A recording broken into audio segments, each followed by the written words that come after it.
It's 2014. It does. It does. It's crept up on us though, that's for certain. 2014, can you believe it? The end of the year.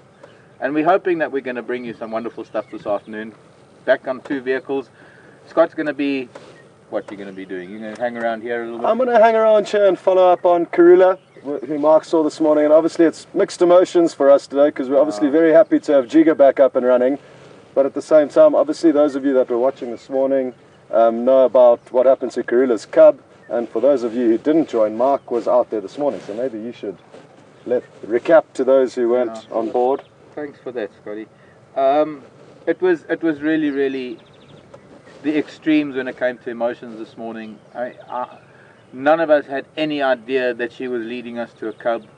I think that if it was probably any other leopard, she would have purposely led us away, but because Karula has been with us for so long and she's accustomed to vehicles and she knows we're not that much of a threat, I think she felt comfortable that because she was going back to a den, she let us follow her, because we know that when a leopard doesn't want you to follow it, a leopard's going to lose you. I mean, they'll duck into a bush and then turn around and go back the other way. I mean, you've experienced 100%. that 100 times, where if a leopard doesn't want you around, it'll lose you, and especially going off-road. But she was very open about it. She did snarl at the vehicles at one point, and there's a lot to be said about what the vehicles were doing, but it had nothing to do with what happened. It was totally unexpected that she ducked into this sort of thicket at the base of a pushed over marula tree, and the next second there was a cub, and the calling that she did, I think that attracted the attention of some hyena that were nearby. I just want to emphasize, I did mention on drive this morning that there was a carcass nearby. It's a very old carcass. There isn't anything left on the bones. It was a fairly large mammal. There isn't really anything. So the only reason why hyena might have been there is that maybe they were sniffing around and seeing that because of the weather they might have been able to chew on something.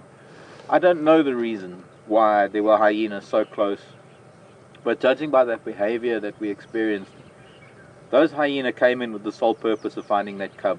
When they treed Karula, when they pushed her into that marula tree that had been pushed down, there was no evidence of them actually trying to aggress her or trying to fight with her. They were very clearly sniffing around looking for that cub. And it could have been that they already had picked up the scent, or it also could have been that they'd heard her calling it when she arrived there. The most unfortunate thing is that it happened within seconds. And if we had had time to even think about what we were getting ourselves in for, we might have been able to extract ourselves from the situation. But we had only just, and when I say just, I mean it was moments, when we saw that cub, and we were so elated that we were the first vehicles to see her cub. We don't know, we think there was only one. And then in the next second, the hyenas came in, and they were pretty determined. She did give up a fight. She jumped out of that tree. She actually jumped on the one hyena's back, and she clawed it and she bit it, and she tried her best to defend that little area. But with the two of them, there was one that was just dogging her while the other one was sniffing around, and that was really a really hard thing to see, a really hard thing to be a part of. I think I would be upset if I learnt of it post-event. I think that we would have all been upset about it, had it happened if we weren't there, but I think the very fact that it happened while we were there, I think that's made it so much worse. I'm still battling with it. I really am. I've seen some very harsh things in nature. I've seen an entire family of mongoose get taken out by crocodiles. I've seen some really harsh things in nature, but I think, and some of the viewers, and I have to say as well, the outpouring of support from the viewers has been fantastic. It's been absolutely amazing. Thanks for all your emails, and thanks for all your messages on Facebook and Twitter.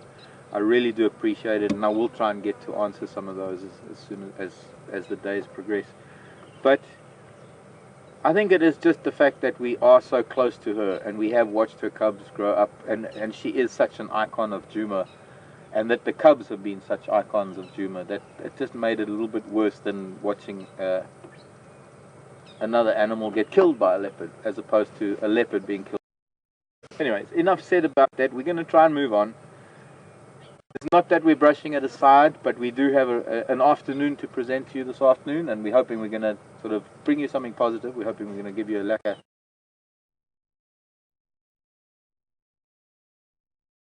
here, but now that Jigga's here, if we lose signal over there, we can cut back to Jigga. Hopefully somewhere. Fantastic. 100%, Mark. Okay, well, bud. I will leave you to it, Yes. and we'll be in touch on the radio. Yeah. Good one. Yeah. Good luck out there. Brian, and the thumb. Okay, have a good one, Mark. Have a good one, Vim. And we'll get your questions and tweets as and when. Hope you're going to do so. Yes, and one last thing before we Yes. head off is the fireside chat that we'll be having this evening, just to let you all know. Yes. At 7 o'clock our time, so directly after the regular drive, we'll be doing a fireside chat because it's New Year's Eve, and we also missed the last one on Sunday. Did. So We did. And that's I think something the wood's else to- dried up by now. Exactly, exactly. So that's something to look forward to. Cool. Okay, Mark, you have a later, good one. Cool. Bye, Jigga. Bye, everybody. This is Wendy. That's Jigga. Have a good one.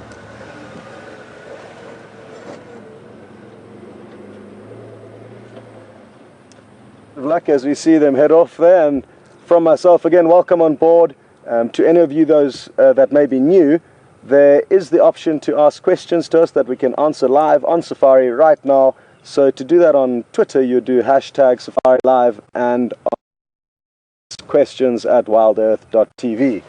So please try and get through as many questions as possible. Alex, who is in control this afternoon, will then try and feed them through to us.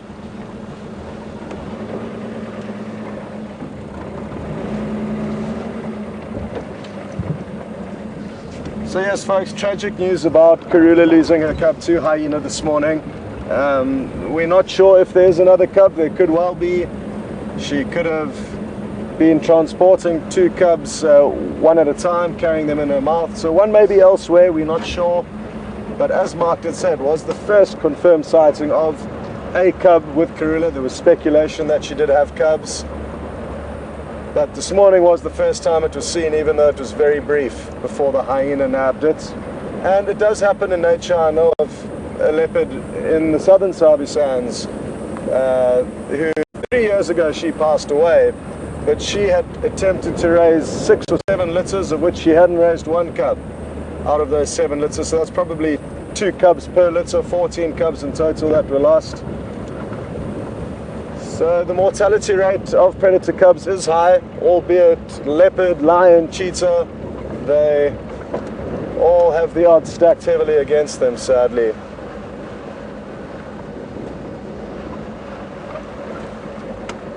Despite this, we are going to go where Karula was last seen this morning and follow up and see if we can find her and follow her movements this afternoon. It will be very interesting to see her behavior after her very traumatic morning. And to give you an idea of her success, Karula, the specific female that has been followed on this property for many years now, she has raised 7 out of 8 cubs successfully up until now. So she's got an incredibly good strike rate when it comes to rearing cubs. Sadly, this time around, she may have one or potentially have already lost another one. They usually give birth to 2. So that is the updates on her.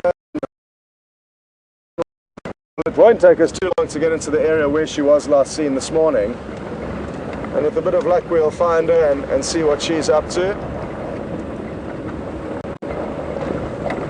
So great to be out on drive with another vehicle, so that it increases our chances of finding interesting guys. So really happy to have Jigga back on the ground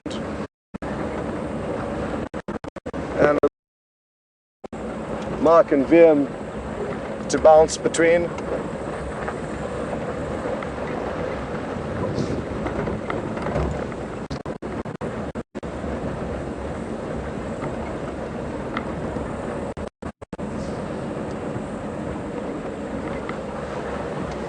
It's a beautiful afternoon here.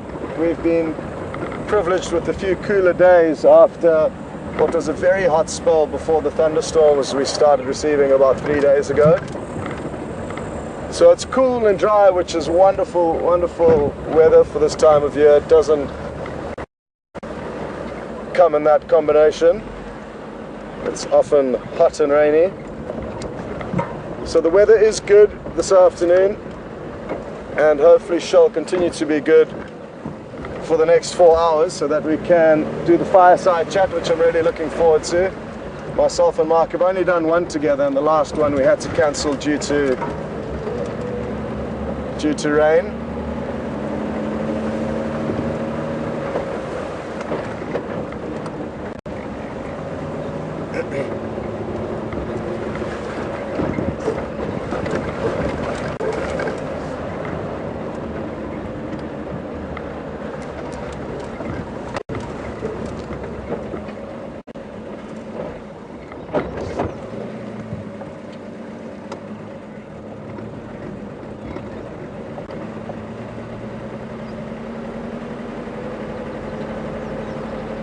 Good afternoon, Anita, and welcome on board. Anita's just asked whether it's likely that Karula will come into season shortly, or will she wait for another season next summer to mate again? And the answer to that is that she will come into season almost immediately. I've seen a female lose her cubs in the past, and within a week she was mating again. So as short as a week after losing her cubs, she was seen mating. And that is, in all likelihood, what will happen. That is ruling out the fact that she may have another cub hidden elsewhere. So we're still holding thumbs. Oh, here's a beautiful sight.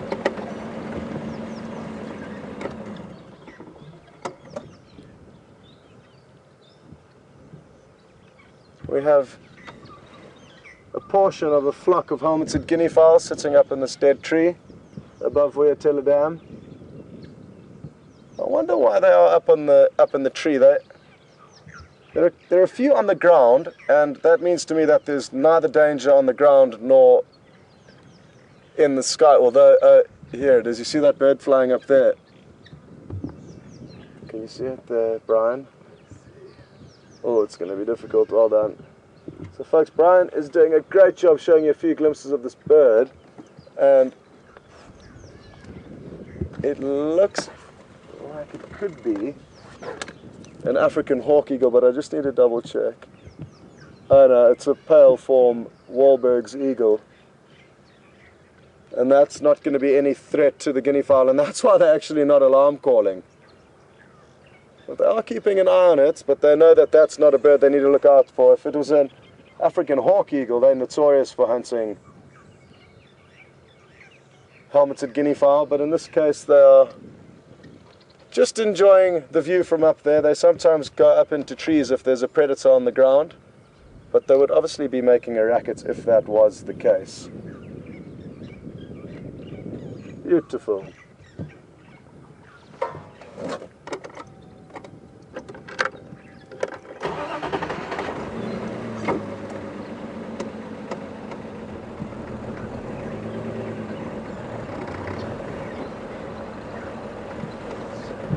So we're not far from where Karula was seen this morning. It will be interesting to see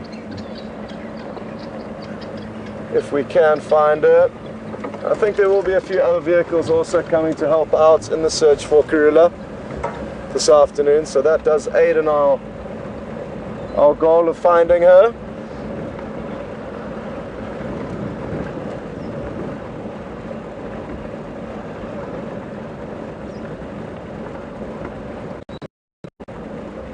There's so many really good hiding spots just below the dam wall at Gowrie.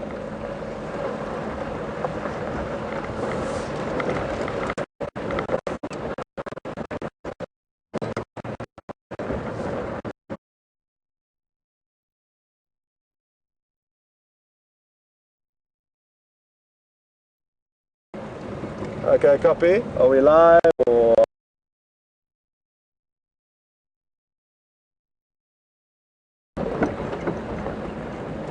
Okay. Yeah, I think this will be a good job. Welcome back, folks. Sorry about that short break in transmission. I've just seen the tracks leading off-road to where the sighting of Karula was this morning, so we'll head in here. There's a very strong likelihood she's moved off, although having said that, she may be sticking around in the hope that this cub may still be here. It was carried off by the hyena, I'm not sure how far, but she could still be here.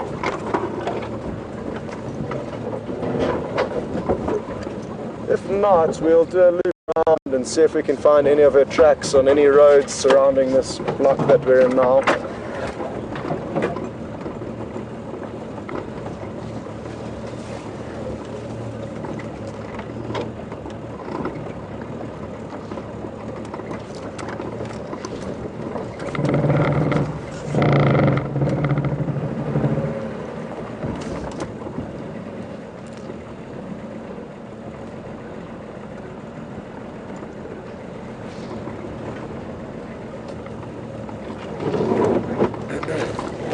Sorry folks, I'm just concentrating on following these vehicle tracks and at the same time keeping a close eye for a leopard.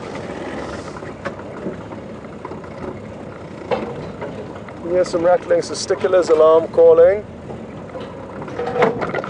which may be for us, it may be for a mongoose, or it may be for a leopard. It could be any number of things, but I am factoring that into my equation.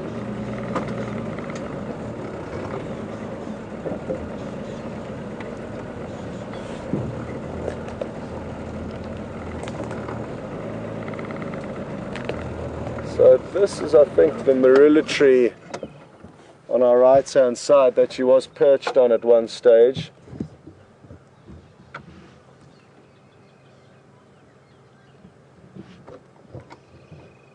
No immediate sign over here, but it's very thick. She could be lying up behind one of many small bushes.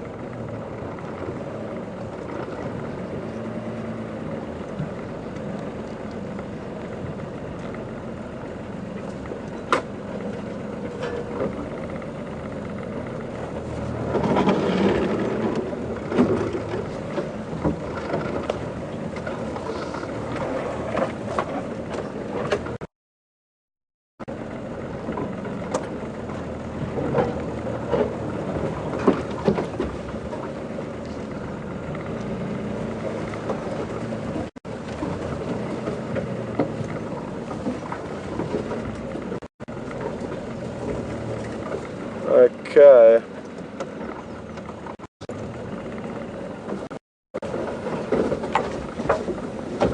So to continue driving through in the hope of finding her would be very ambitious. So we are not going to do that route.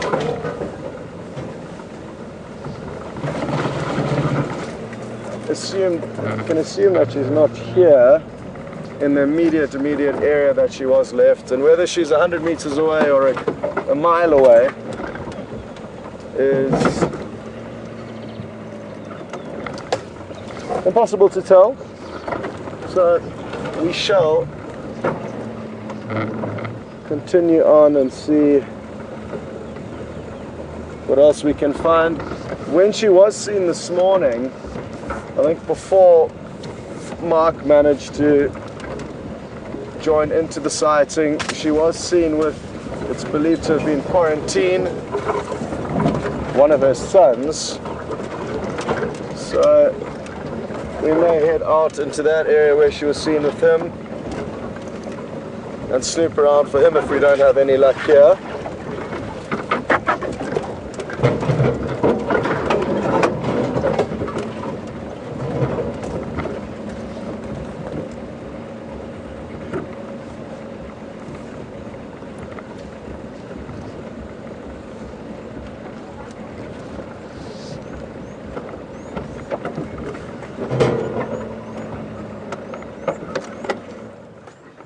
Just a game viewer here that I'd just like to have a quick chat to and let them know that I found nothing here. They've obviously also come to for a look. Afternoon, how are you doing? Well, and you? Yeah, very good, thanks. Good. I had a look around but couldn't see anything. No, but she could well be around any one of these bushes. Really, I didn't actually get that update. So, but I went into where she was last seen. Well, where I saw that she was seen this morning, and there was no sign of her. So, but go try your luck. Okay, have a good one. We'll see you later. Okay, sorry about that, folks.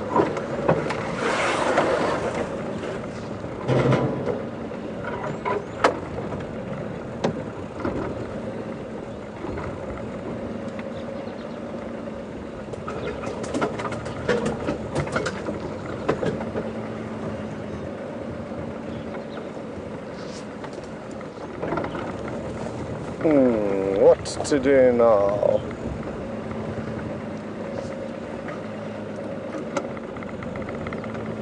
There's one little shady tree. The chances of her being under it are slim, but there's a chance. So I'm just gonna try one last little spot.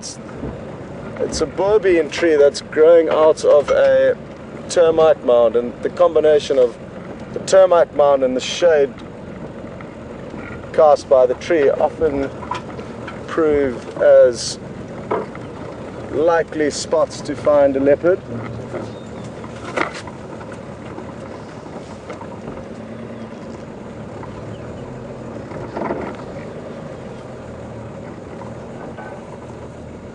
But not today.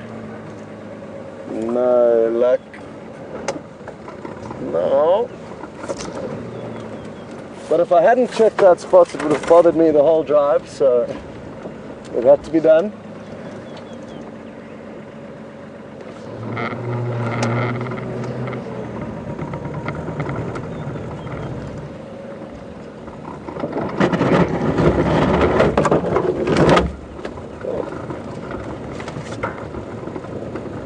A lot of vehicles coming into this area to have a look, so I think it'll be best for us to get out of here and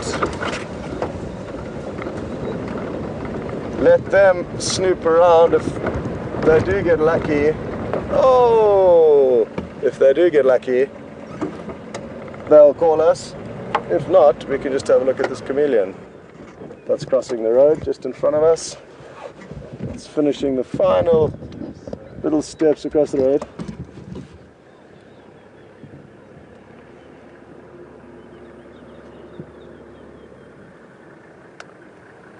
Lomfan. Hello.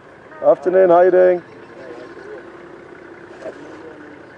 Wonderful, folks. Well, I'm glad you got to see the last few little steps as you crossed the road there. And quite normal for them to be moving after rain, as it is with all the all the predatory reptiles. Could potentially also find a snake this afternoon, wouldn't that be nice? Okay.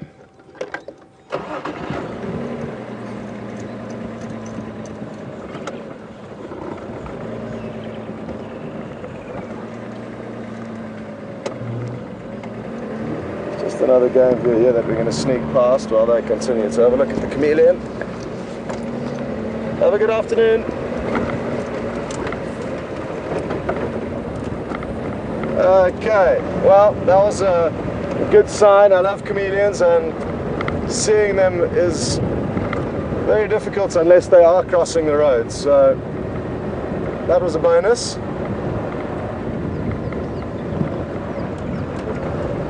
And what we shall do now is continue the search for Karula. She came from an easterly direction this morning, so whether she's headed back in that direction or headed in a completely opposite direction, it's hard to tell. But we are just going to do a little loop around here and see if we can't find any sign of her.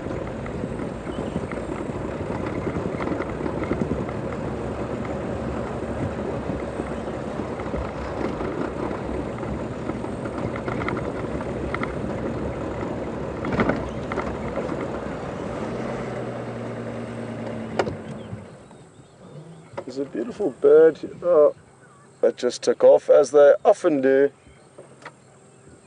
But there was a Burchell starling, which we can still see, and you can still see actually the beautiful sunlight iridescing on those feathers. I was just hoping he was going to be a little bit closer. Or she. They both look very similar, the males and females. Actually impossible to distinguish, at least in my case. So that is the Burchell starling. And all of the starlings have these beautiful feathers that do iridesce when the sun is shining on them, as we can see now.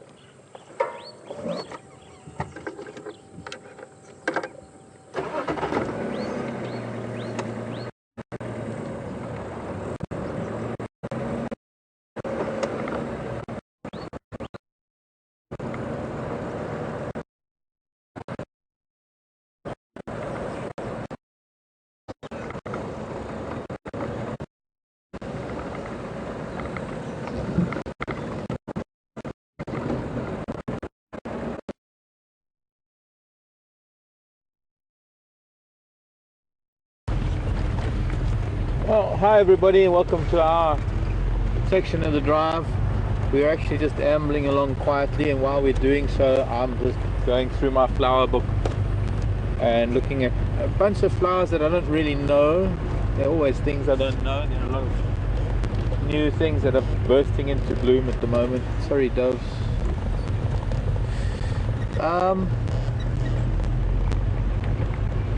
It's just really a lovely quiet afternoon. A little bit introspective after this morning.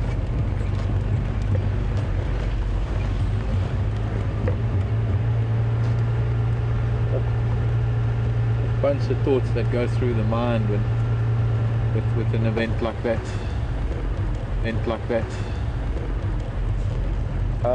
So I'm kind of looking for a flower here and there, and Bim's helping me find animals. We literally sort of just idling along in second gear. There's no rush to get anywhere. There's going to be something that we're going to find coming out of the woodwork. I hope you're going to have a wonderful afternoon or morning, whatever time of the year, or rather time of the day it is.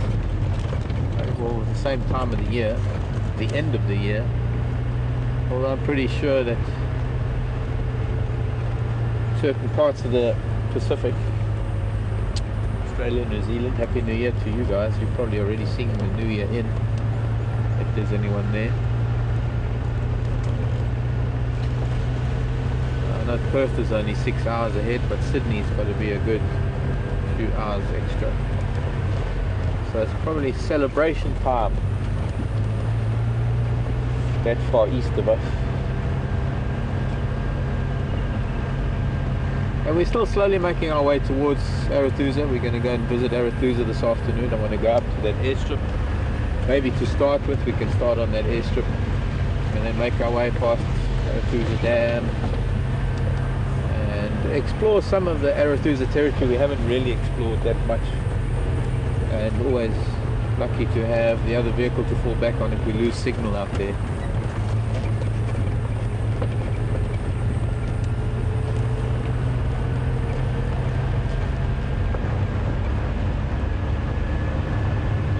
Heard on the radio there's a big pride of line up on Buffels, or close to Buffels of Cutline. That's also fairly good news, because perhaps they'll wake up later and come our way. That would be nice if that did happen.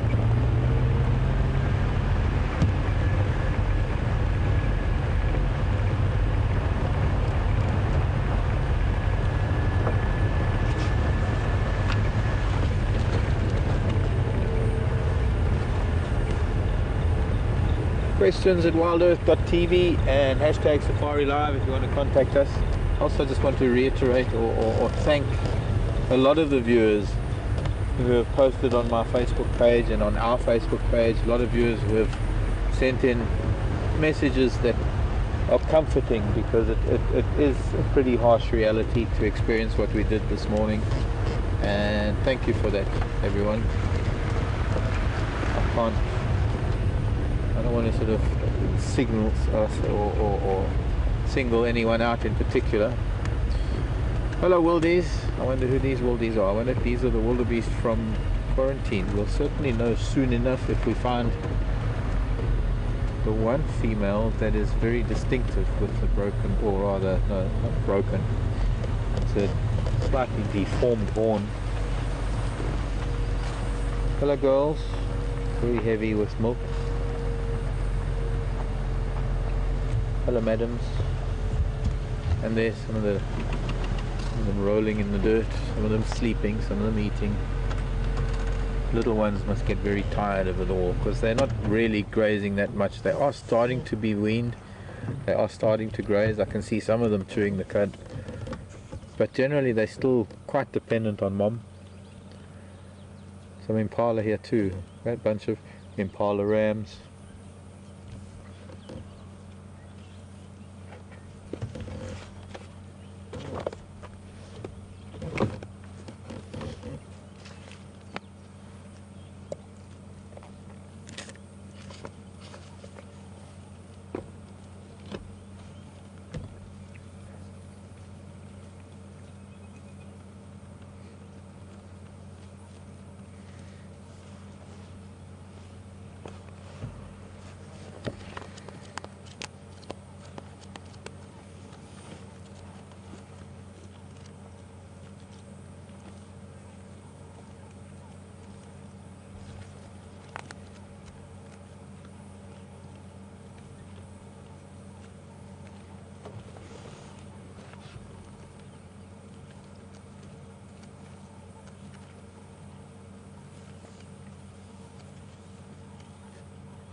Question coming in from Boston, Massachusetts.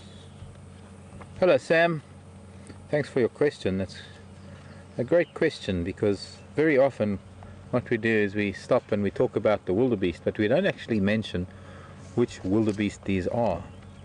And Sam was saying there are two types of wildebeest, and these are wanting to know which these are. These are the brindled gnu or the blue wildebeest. It gets a bit confusing sometimes when you have two different names because essentially there have always been, I suppose, South African names and international names, common names. The common name that I suppose is most widely recognized for wildebeest is gnu, G-N-U, and I think that comes from a San word which tends to reflect the sound of the animal, and the wildebeest do make a gnu, gnu sort of sound, so I guess that's where the gnu came from. So in gnu terms, these are brindled gnu, and they do have a slight brindling. If we have a look carefully, especially along the neck and the shoulders, you'll be able to see some sort of brindling or sort of a striping pattern. But in South African terms, we've always known them as the blue wildebeest as opposed to the black wildebeest or the bearded gnu. Also, once again, two names, and we don't get the bearded gnu here. In fact, I think it's illegal to actually have both on the same property. Of course, here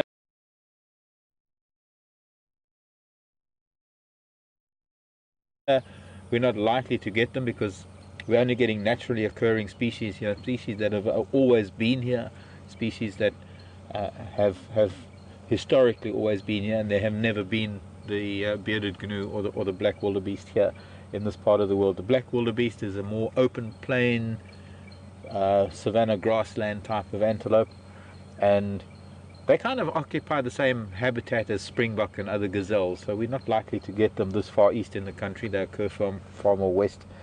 They slightly different in build, and they have a slightly different horn shape. I can bring out my mammal book and I can show you shortly. But yes, these are, we call them the blue wildebeest. I suppose in some cases there's a bit of a sheen, and if we can look at this little group of females that are standing in the shade just off to my right, you can actually see the brindling and the striping on the shoulders and the neck. That gives them their name, the brindled gnu.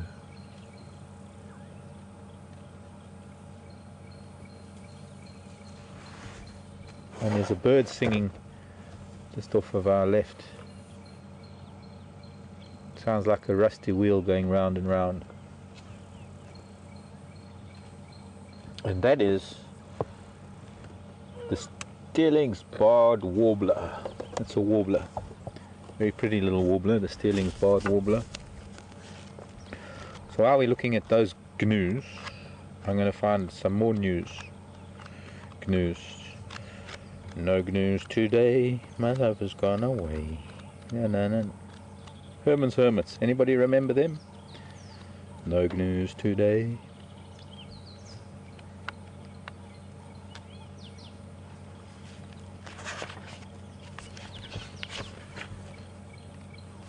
I guess they're also called white-tailed. No, that's not really right.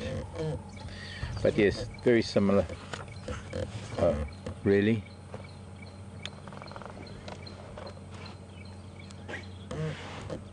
So our two gnus. The brindled gnu. And in Jonathan's book, this is Jonathan Kingdon's book, he calls it the white-tailed gnu. Oops.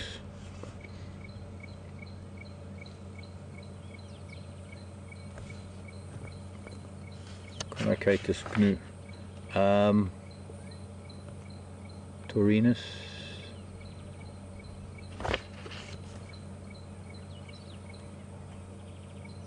Slightly different.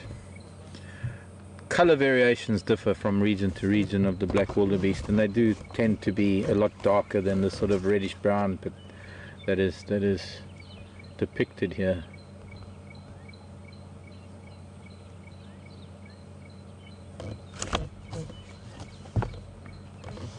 This is Jonathan Kingdon's mammals, African mammals.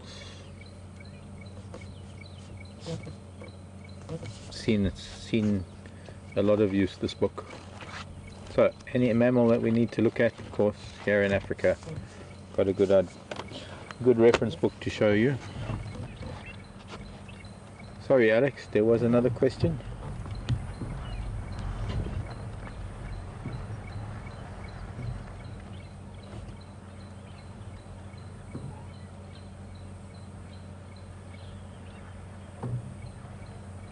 Hello Megan on Twitter.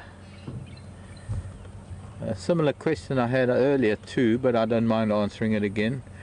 Let's have a look at that teacher. That's the teacher in the nursery over here on my right. You can see the one female lying amongst some of the calves and the nursery group, as it were.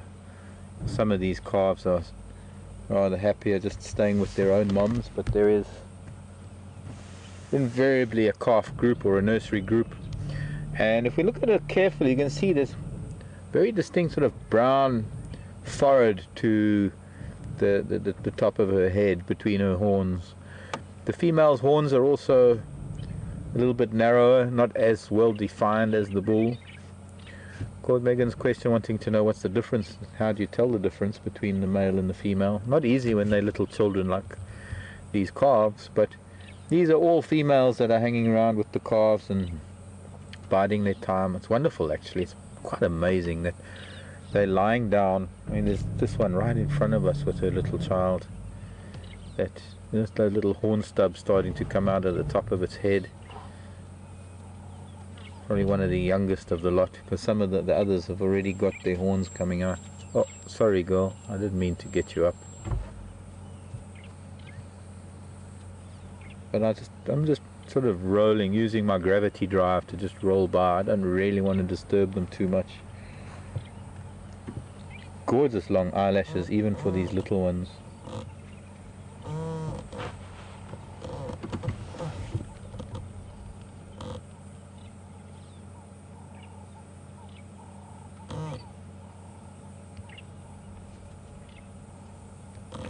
But of course there are other features that one looks at to be able to tell the gender of a wildebeest, and generally the bulls are not as social as the cows. You can see how tight they are as a group. They're very, very close. They tend to like physical contact quite a lot. Of course one can also see at this time of the year, not so much when they're not or when they're not having calves, but at this time of the year it's quite easy to see the mammaries on the females as opposed to the genitals of the male, which are very distinct as well. In most animals you can tell by genitals because you can see them, but generally with the female wildebeest they have a sort of a tan coloured, sometimes brown forehead, whereas the bulls are very, very black on the forehead. Much thicker neck, of course, because he's carrying a heavier set of horns. I'm guessing that that's him sitting down in front of us, away from the girls. So I reckon that's probably him over there. And we're going to go and have a closer look at him shortly. You can see, I mean, he's just got that posture of a bull. He's very heavy shouldered, big nuchal muscle, just a lot bigger. She should be an easy one to recognize. She's got a couple of warts on her neck, this female next to us. Oh.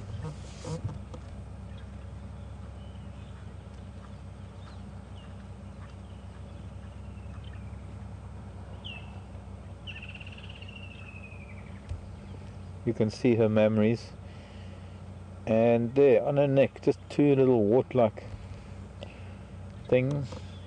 Well, they have their own skin problems. Remember, we all cut from the same cloth. We've all got the same things to deal with. Yeah, impala rams chasing each other as though it was the rutting season. Unbelievable. So let's go and have a look at this bull, and we can get acquainted with the physiology of a bull wildebeest. Well, these impala rams are having a good time. I suppose they're getting ready. Yep, there's the bull. Just stood up now. While there are rams that are trying to sort out their hierarchy in the background. Of course, instead of the mammaries, he's got a very distinct scrotum. But yes, a very thick neck. I'd like to be able to see his face if he will allow it. But yeah, here's a very important thing that we're going to witness now. He's going to rub his horns, he's going to rub his face on this quarry bush. And a very important thing in wildebeest territorial markings. Or maybe he's not going to rub it too much, because I'm too close maybe. I just want to go a little, if he lets us, a little bit forward so we can see, or back, we can see his face. There we go. You see how his horns are a little bit heavier. If you've maybe taken a screenshot of the females, and maybe you can take a screenshot of the bull. He doesn't quite have the boss of a buffalo, because they're not as intensive when they, or rather as intense when they're getting to fight. In fact, we've actually got a buffalo just to our right that we can sort of compare the face. And we want to take a screenshot of that, and then we'll take a screenshot of a buffalo bull. But the horns don't quite match in the center the way they do in buffalo, because they don't really use the boss of the horns when they're fighting. They use more their foreheads, but a much thicker neck. I mean, you can see how broad that neck becomes. His nuchal muscle is a little bit bigger, carrying a bit more weight of the head,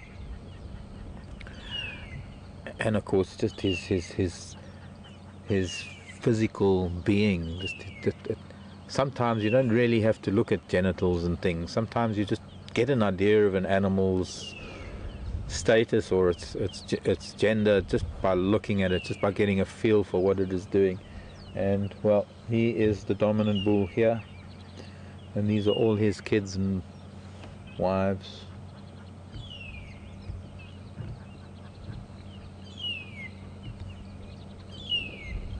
I thought he was going to rub his horns on this quarry bush, because it's a very important part of territorial establishment or territorial demarcation with wildebeest is that they rub their horns on the bark of a tree, leaving their scent behind.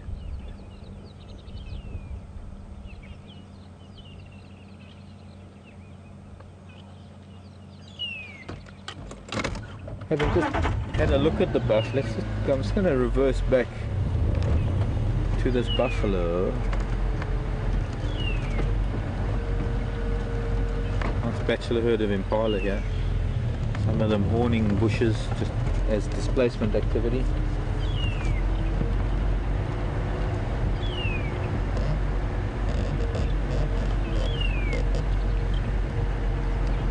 Two buffalo.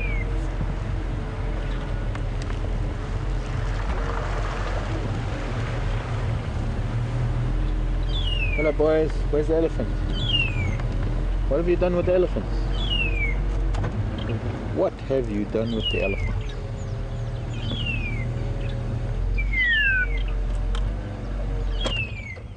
I think as long as I've ever been here at Djuma, there have been long-tailed shrikes or magpie shrikes here in this little open area, and I'm sure they nest in this tambuti, but at the moment that gorgeous call that you can hear ringing out, he found a stick to scratch. Probably he's trying to get underneath his horns and get to the odd spot that where a tick is maybe irritating him.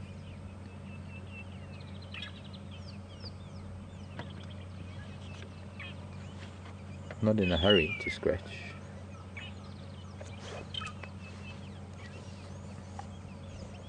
It's like he's falling asleep whilst trying to scratch.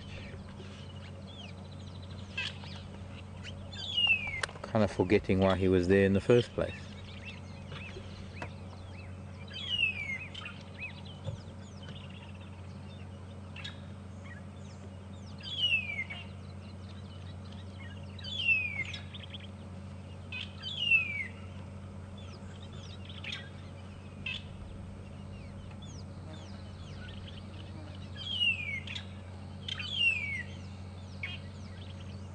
And there again, having had the wildebeest in almost exactly the same place on camera, now I can take a screenshot of a buffalo and see how much bigger they are.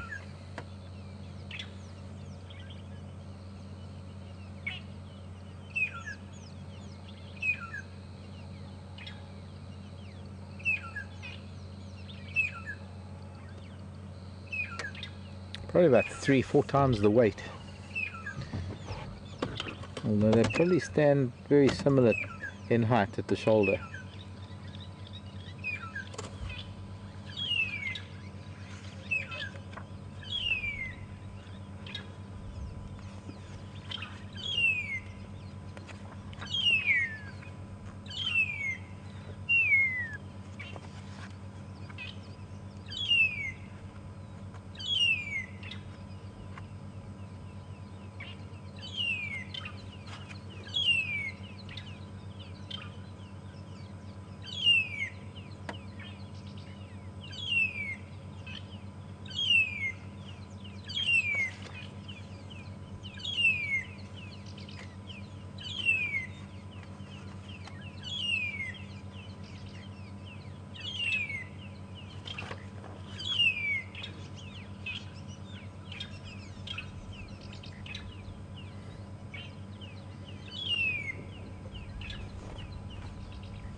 Lovely.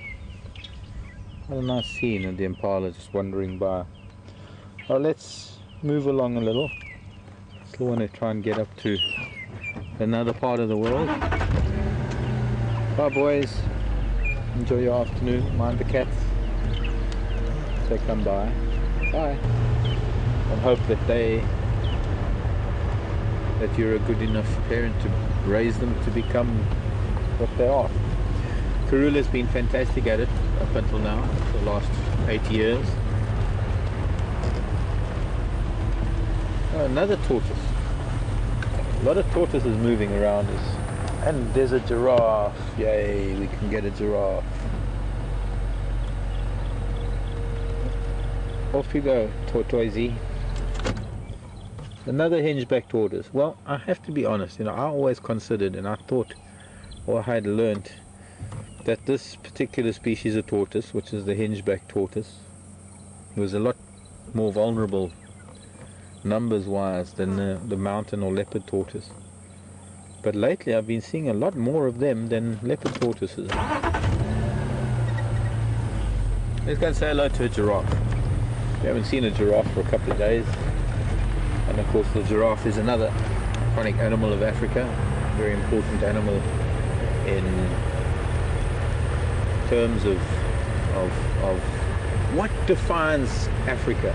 And when you ask people, there are certain things, of course lion and elephant are part of it, but there are lion and elephant elsewhere in the world, like India. But giraffe, I mean, look at him. He is a work of art. Oh, he's also very shy. He's nothing like that big old boy we had the other day with his family. He seems to be quite shy.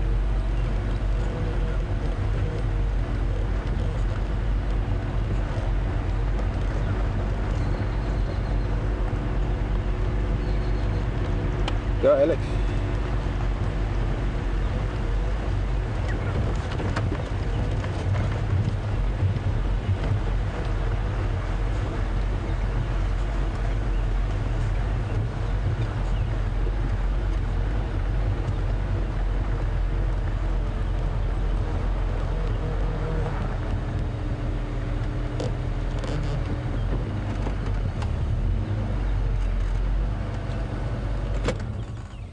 Hello Robin, London, UK, not London, Ontario.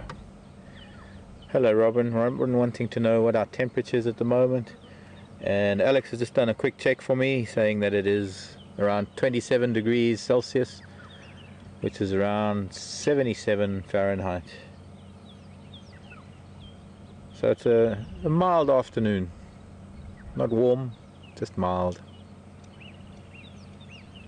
Mild summer evening. Humidity is probably in the region of about 65-70%, I'd say. It's not very high today.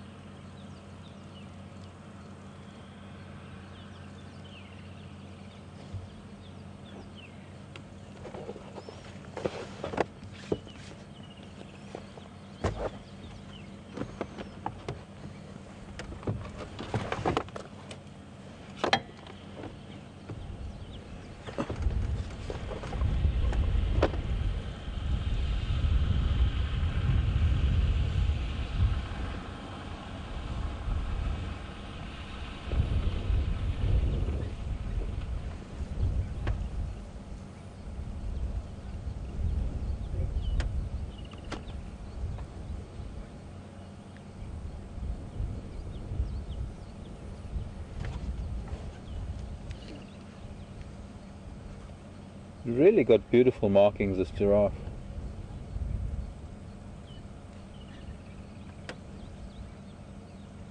An adult male coming into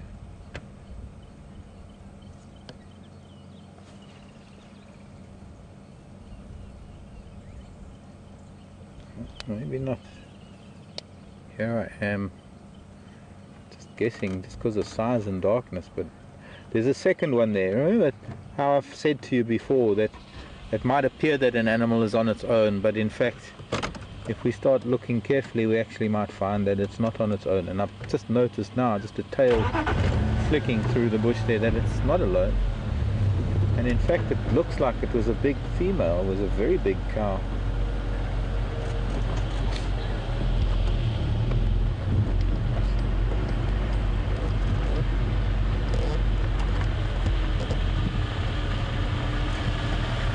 Aufschön. Minjanin po. Bukit lang dyan. Namin na bukit. Mai? Yeah. Ah! Nice to see you again. Yeah, it's been a while, eh? Long time. Yeah, been a few years. Yeah. Hello everybody. Hello. How are you? Fine. Good.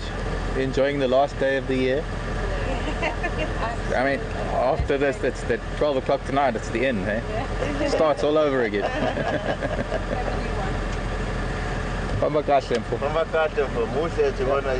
Yeah, hopefully we'll get to see you. We're still here till end of January.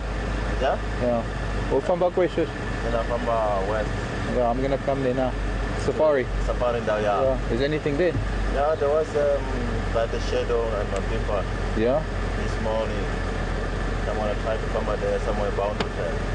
Okay, I'm gonna try and come there now. It's watching Glamit. Okay. Cool. Thanks. Bye.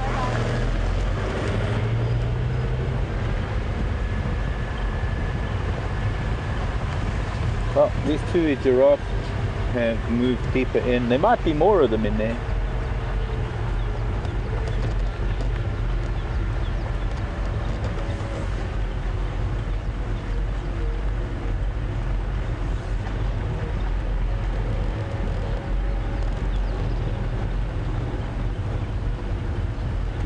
What species of giraffe do we have in Kruger? That's from Eileen. Saskatoon in Canada.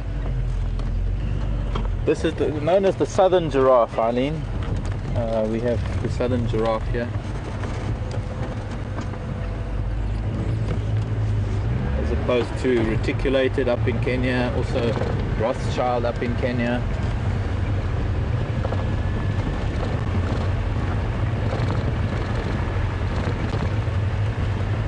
Quite unusually, the southern giraffe has actually got a number of different pattern variations. And I remember being up in East Africa and having the Maasai giraffe, and there isn't really that much of a difference. You know, when you look at a giraffe, and unfortunately we've moved on from them now, and maybe we'll see some more again shortly or soon. But generally with the southern giraffe, the dark patterns, the dark markings on the giraffe have pretty much of a solid edge. However, there are a lot of throwbacks, and I've seen a lot of giraffe here that have a very jagged edge to their outlines of their dark markings. So within even one group of giraffe you can get a variety, and it's not necessarily those patterns that determine which species it is, unless of course you're speaking specifically of the reticulated giraffe, which has a very specific pattern. But these are the southern giraffe. Some of them dark, some of them light. I suppose much like us, some of us are dark haired, some of us are fair haired. Darker than others.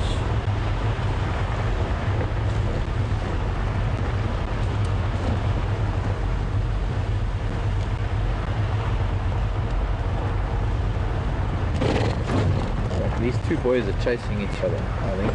Two impala rams here that are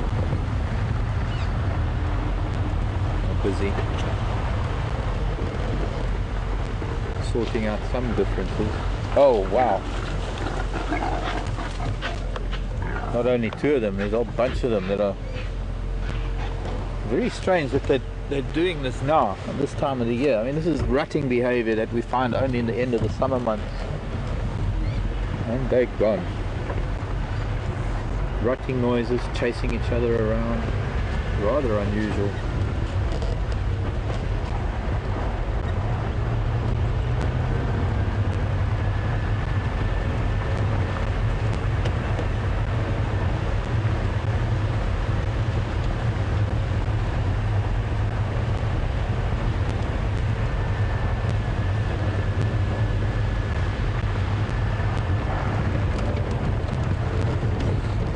While we're heading here into Arathusa Safari, we're going to go and have a look around Arathusa. There's some good news about a certain cat that was seen this morning.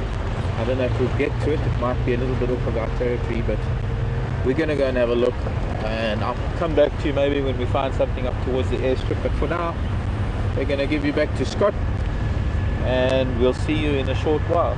Bye for now.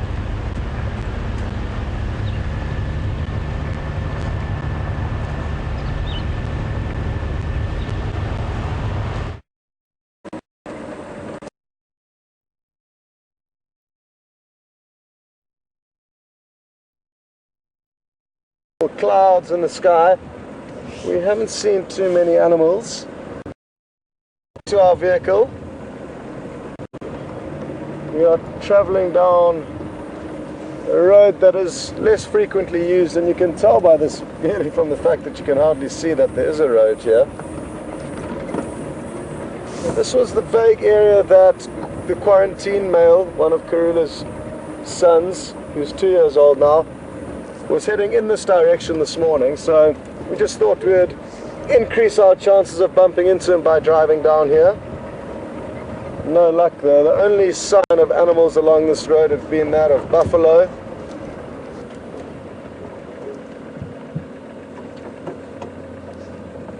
A small herd of buffalo looked to have passed through here last night, but other than that, no major updates from us.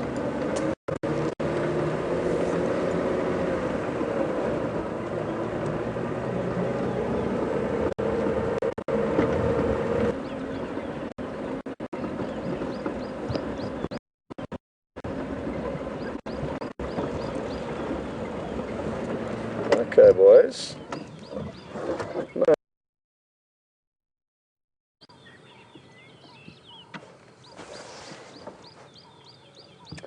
Now, as you can tell from their body language, they don't seem hugely impressed that we've arrived.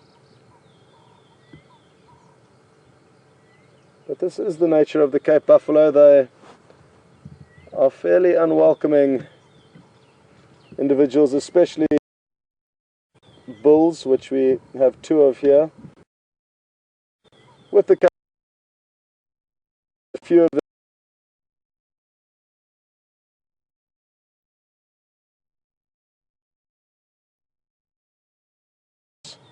of all various shapes and sizes. But these are 2 old boys, and they've got 2 oxpeckers. One's just flown across, but the one that we can see is perched in a very interesting place, a very dangerous place, but not for that red-billed oxpecker.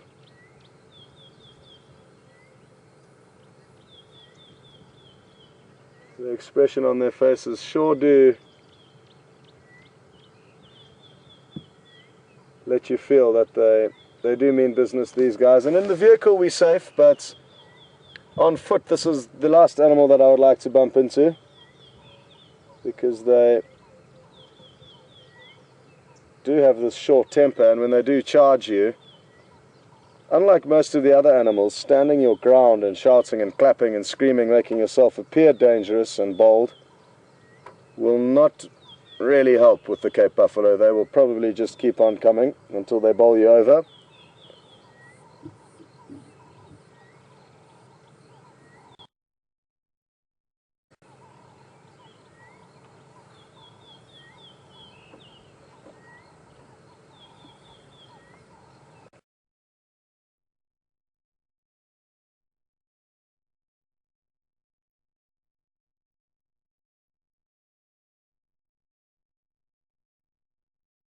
Buffalo, not great news for us. Been missing lion, haven't seen any for lion, personally haven't seen any for quite a while now.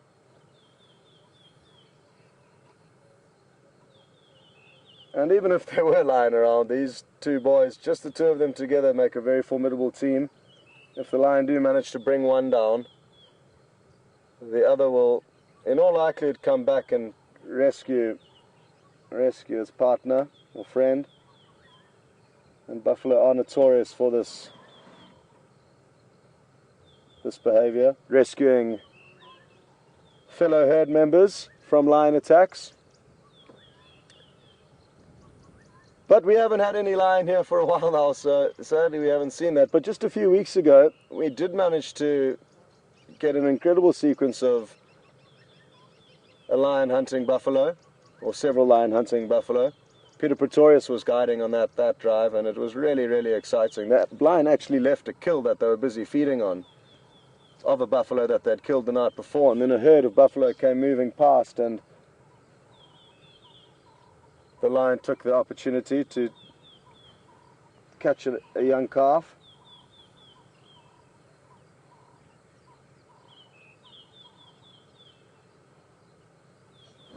Beautiful.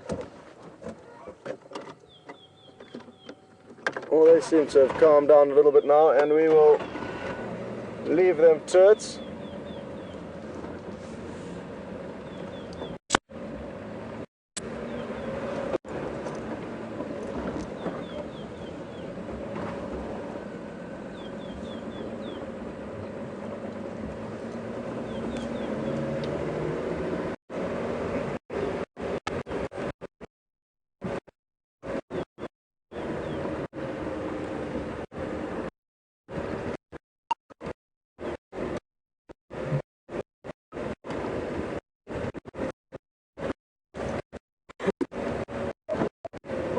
My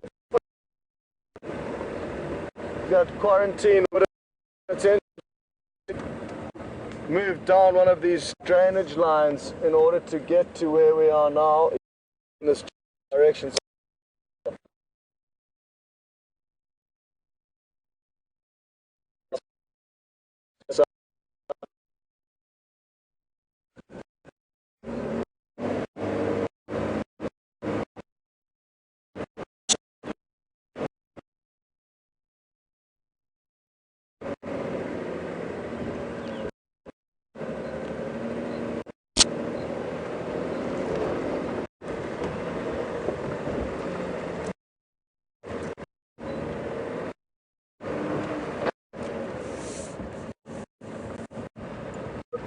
So because there has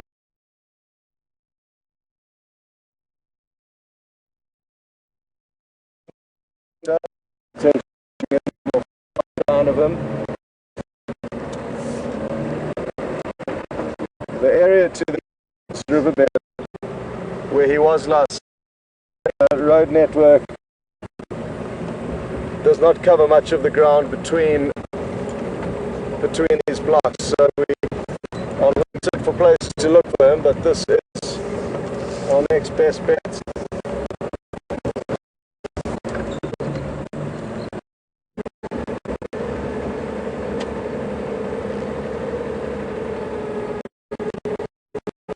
And again, what's important to realize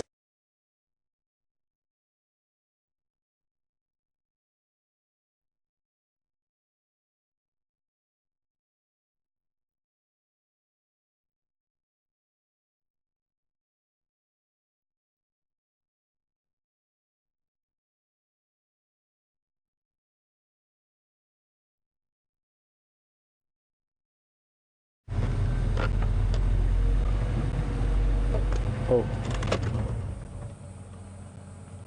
Hi everyone. We stopped with a black-bellied corehorn, or the black-bellied bustard. In fact, we had a couple of birds here. Also had a steppe buzzard. It's the first steppe buzzard I've seen this season. There's just the head of the corehorn popping up. I'm hoping he's going to be doing his call, because he was doing it earlier when we arrived. I don't want to talk too loud, but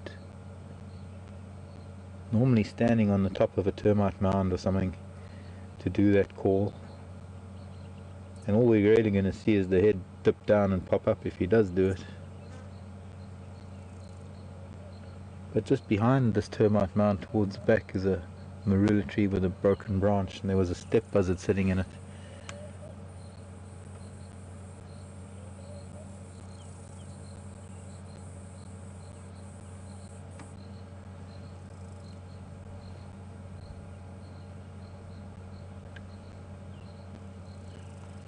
We're sitting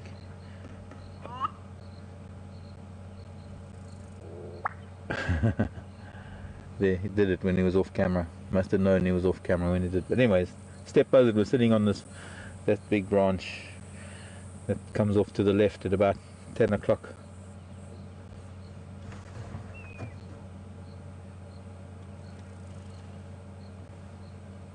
Can you still see the Quran? Because he's hidden for me. It's not there.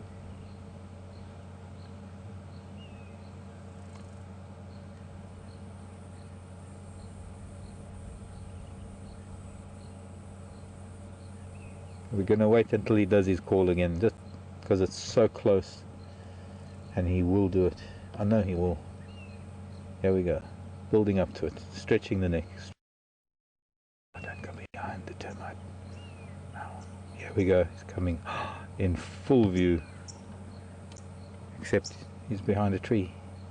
I'm going to try and sneak back a little bit. I don't think it will disturb him too much. Oh.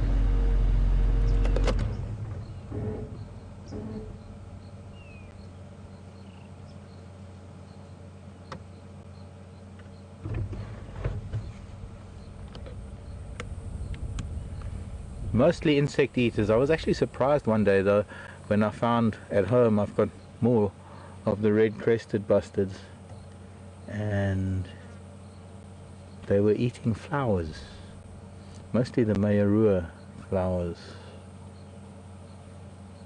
The mayaruas I think are called bush cherries.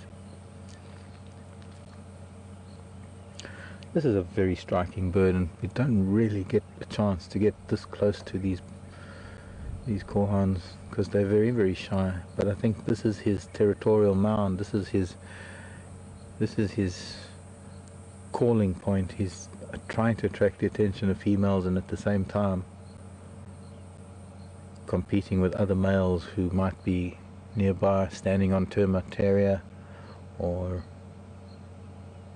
on a fallen tree somewhere raised so that they can do their famous call. Well, maybe not so famous, but very interesting. It's just, microphone's on, dude, go ahead. It's all yours. I'm going to keep quiet now.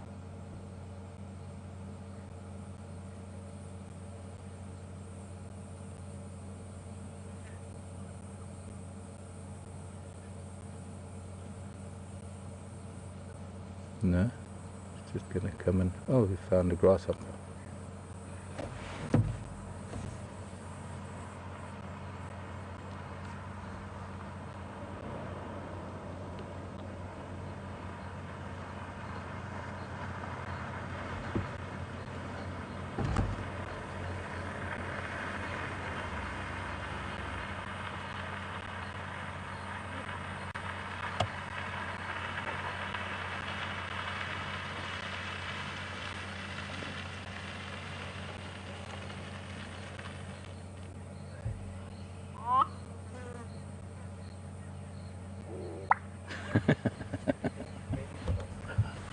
Tickles me every time. It's the best sound ever. I know, it's awesome.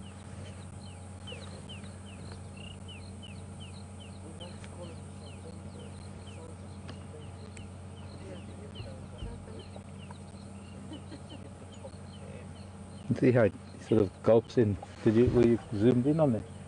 No. Okay, he's going to do it again. This time he'll be a bit more zoomed. One more time, boy. You see how he gulps in air and pulls up the pop.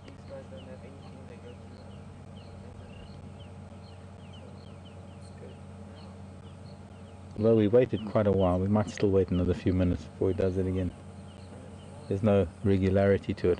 Although there is a regularity to a lot of bird calls. And that is how birds tend to differentiate between individuals. Because although to us it might sound like a repetitive call, but there will be brief intervals, and it's the timing of the brief interval that actually determines the individual. And it's not that all the birds are counting, it's just it just comes across for each bird as a different dialogue, I suppose. Okay, Mr. Korhan, here it is. Here we go.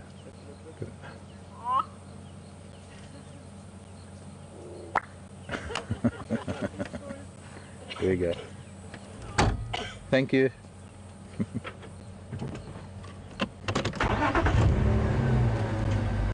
Guys need to move out of the way for another vehicle. And that is the best we'll ever get of a black-bellied bustard, also known as a korhaan here in South Africa.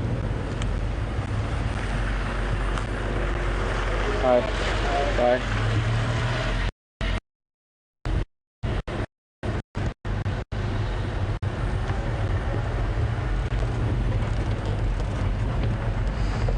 That was a vehicle far away. That's one of the Nkoro vehicles. I see them.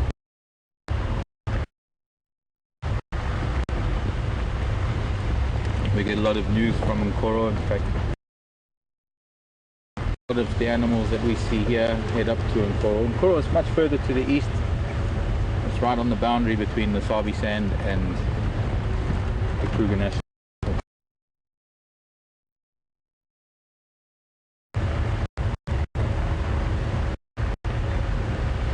And strangely enough, my battalier just flew across the road.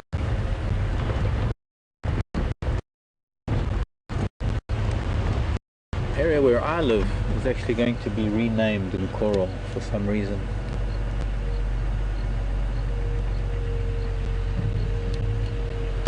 Actually landed in a tree.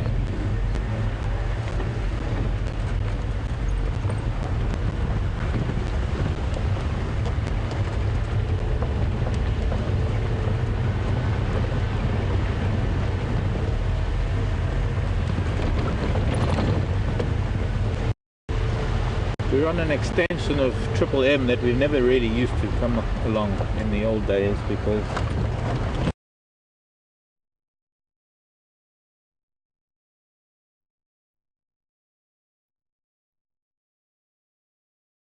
to see what we can here at Arathusa. Of course, it only really works nicely with vehicles out because there are places here where we are likely to lose signal, and with Scott as backup back there in Djuma, we're able to switch between the two of us. Just flew into this tree. I think it was a battalion, it looked like it. As it was flying. Looks like it's going to take off again. Yeah, that's definitely a Shimungwe.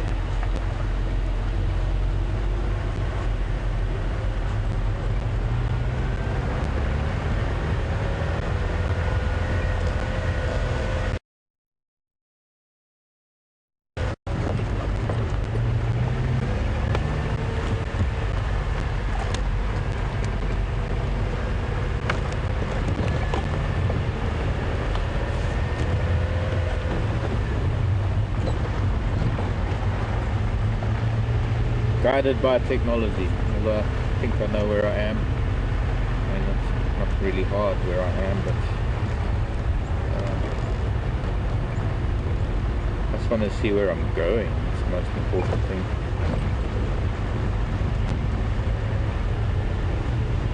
Might have come too far down because I think we've come a little bit too far down.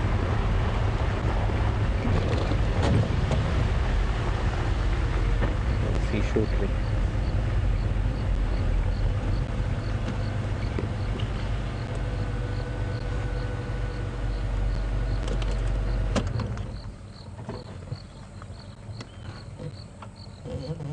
Beautiful kudu. I wish he could climb higher on that termite mound.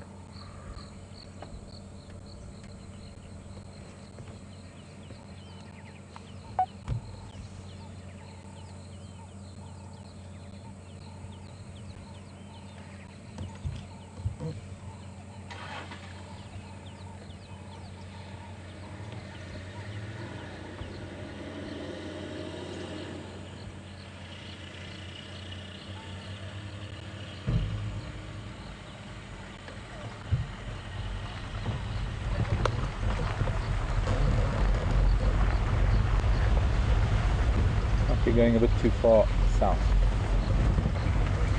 I'm sure Alex will tell me this might be also a bad signal for us. Where do you go?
turning into a really beautiful afternoon,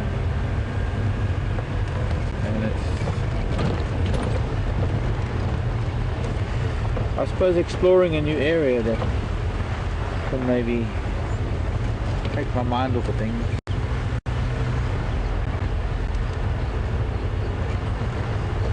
Oh wow, there was a fishing spider racing across the pond.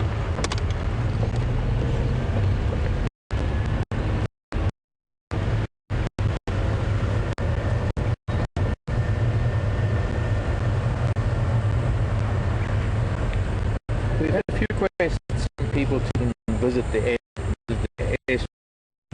people to a number of the lodges. There's a 15-seater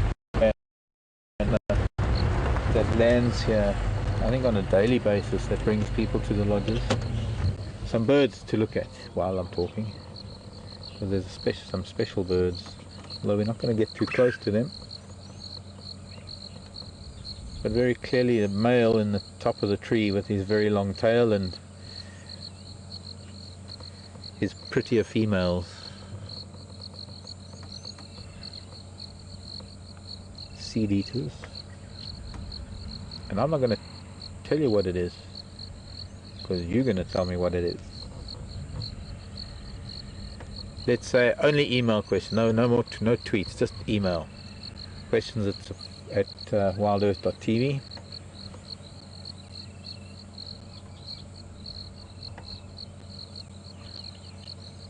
Not an easy ID because he's a little bit far away, Mr. Tobin. Famous for that one. Bye. That's a clue. If you say my surname and you've got a put it, the name of the bird. We have something in common.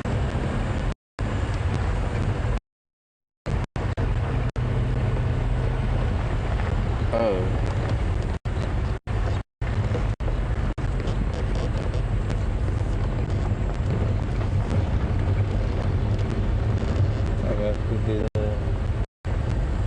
Beautiful art.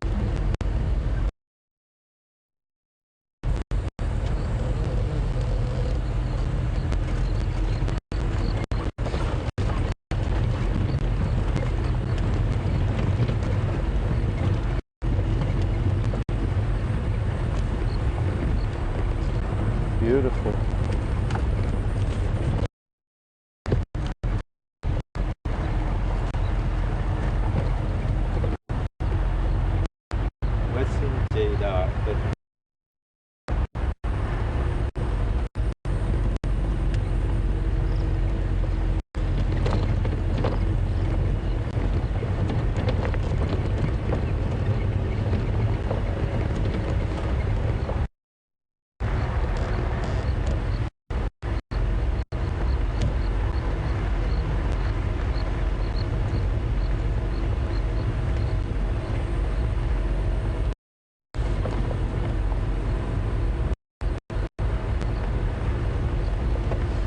Beautiful view over the loaf house.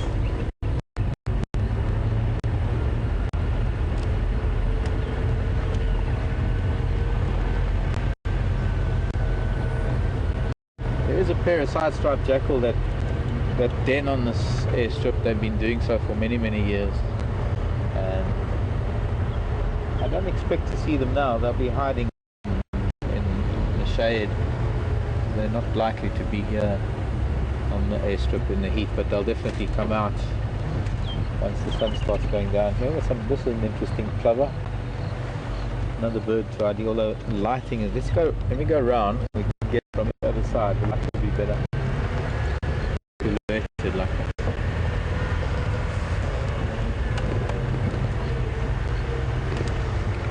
And of course the Egyptian geese are here. There's a blacksmith lapwing.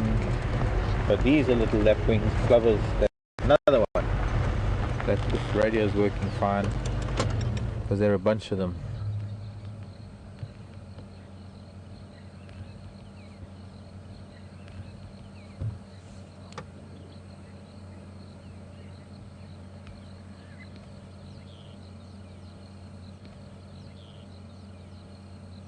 And there's a crowned plover. So there are 3 different species here. Possibly even more.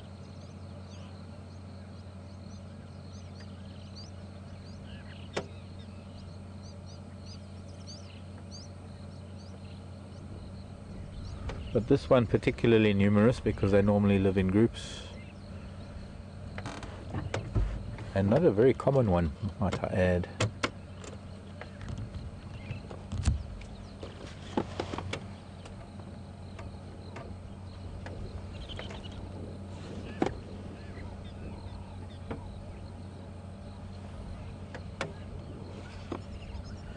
I think Beth in Boston was the first one back with a paradise wider for that seed eater with all his females on the top of the tree. And now, what's that? There's a woolly neck stork coming in. You want to catch that in flight.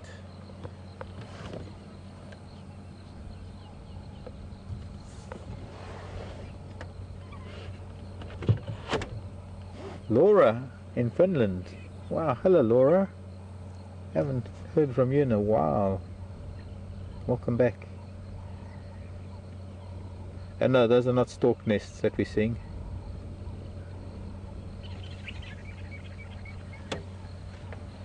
Jenny.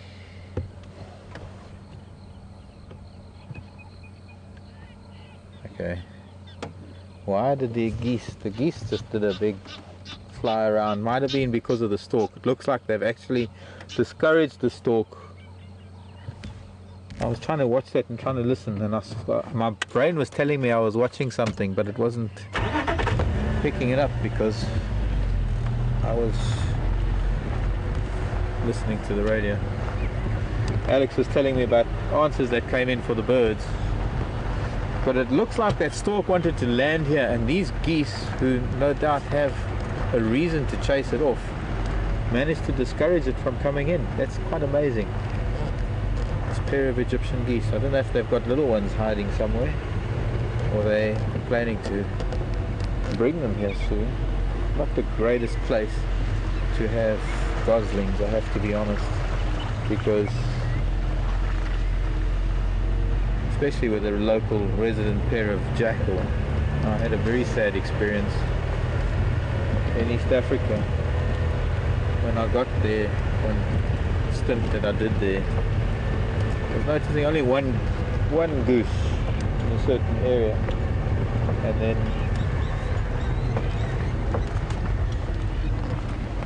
it dawned on me that it was because the other goose was on the nest, and a few weeks later there was some goslings, 7 I think. And we were pretty late one evening. We should have been back in camp, but we'd spent some time with some lion. And we were on our way back to camp, and we had to go through the crossing of this Mwagusi river. And the jackal, the local jackal, that used to come and nip at the lion's heels when they were eating buffalo so that they could creep in and steal a piece. Very industrious pair of jackal, but those were black-backed jackal. But in one evening they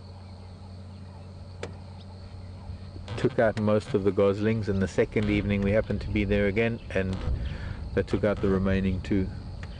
And in one night, all 7 goslings that we'd been watching almost every day were gone.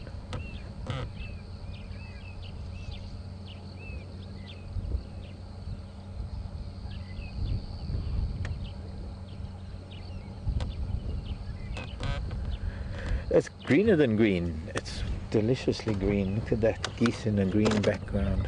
How green is your valley?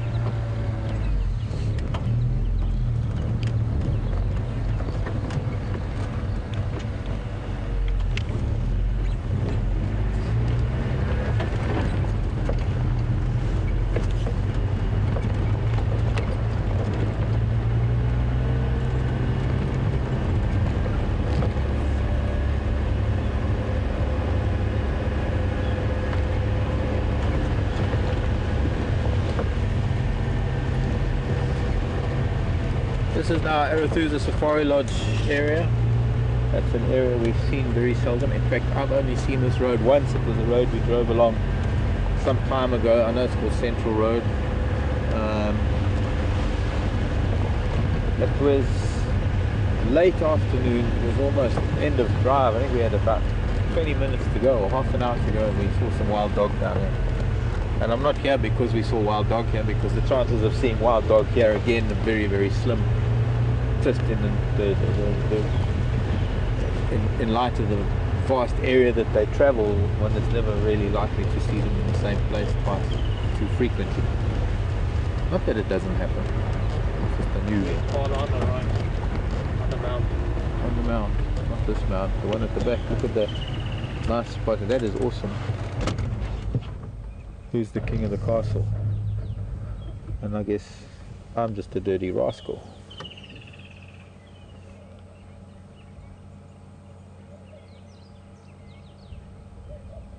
There's a proud ram if there ever was one. And he knows it. Look at how strong he is.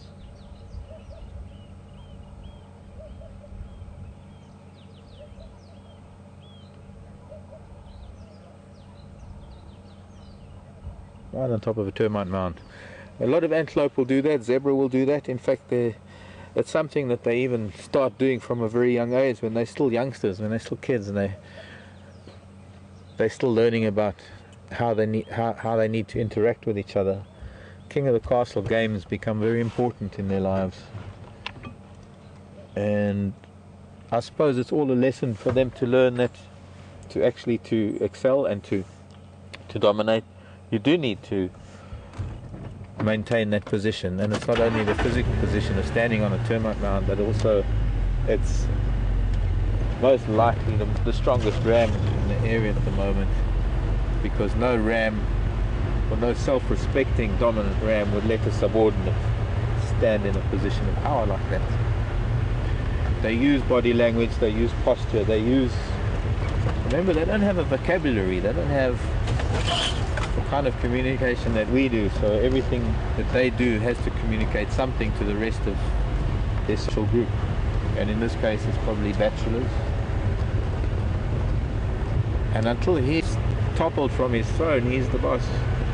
So when it comes to, if he maintains that position throughout this period of lambing and raising lambs, and not really caring much about hierarchies for the females, but for the rams, it's going to be important to maintain that dominance all the way through into the rutting season, so that when the rutting season starts, it's not a case of lazing around until then and then sort of trying to get ready, because you'd be the last one on the list.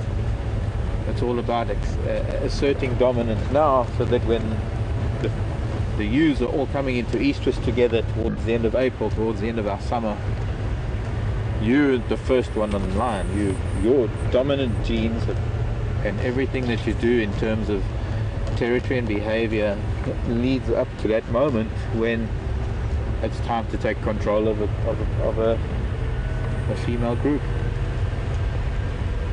Even if he's ousted 2 weeks later, which he probably will be, but he's still the first to get in there, and he's the strongest now, so nature wants his genes to spread, to replicate his gene pool.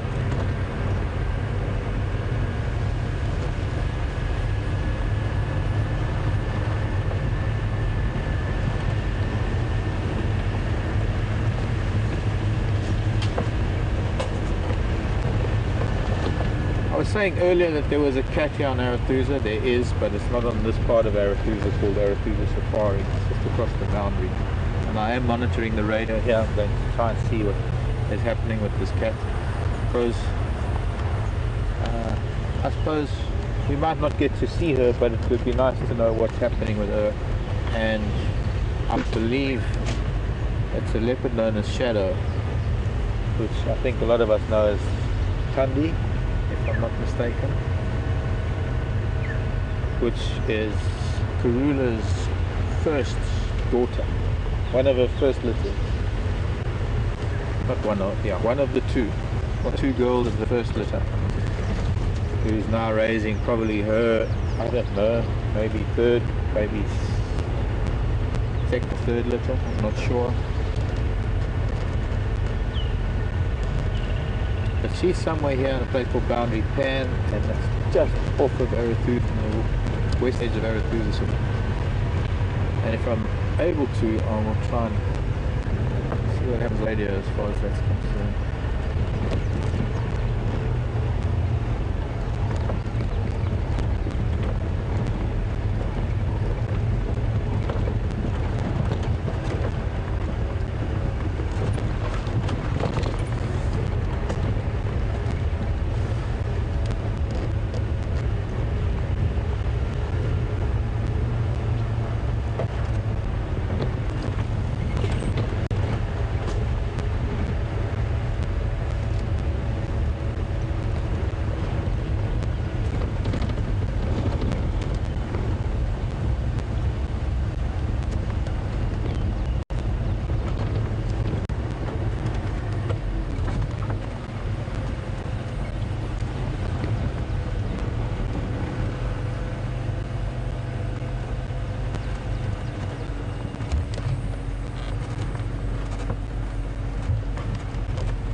Area that must have burnt towards the end of winter, just before the rains came, because that's got a very, very low substrate, but it's also, there's no dead and moribund material here. It's all fresh. Everything about this is fresh, plus you can see the dead twigs above the recoppicing of all the trees that are at the bottom of these bushes and trees.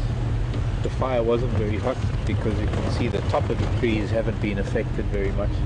They haven't been scorched, even though a lot of it is still fairly new growth, but it hasn't affected the tips of the branches, because a very, very hot fire will actually burn, even scorch the leaves on the top of some of these trees.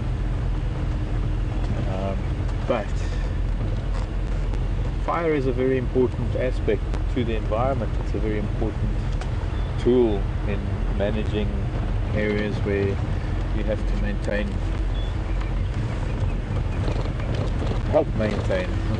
but you have to help maintain the succession of plants that are needed to sustain the herbivores that occur here, because for so many years a lot of these properties were fenced off. They were individually managed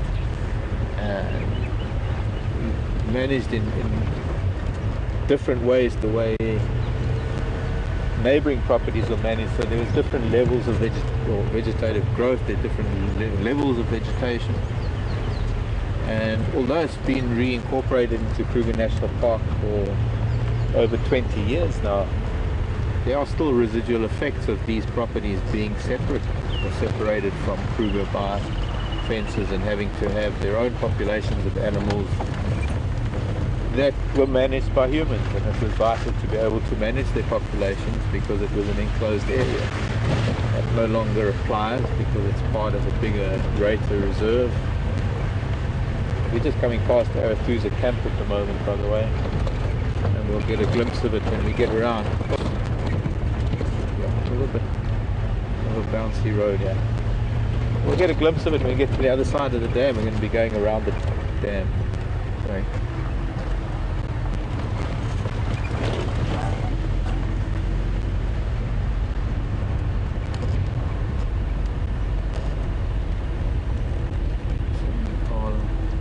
Sorry, children.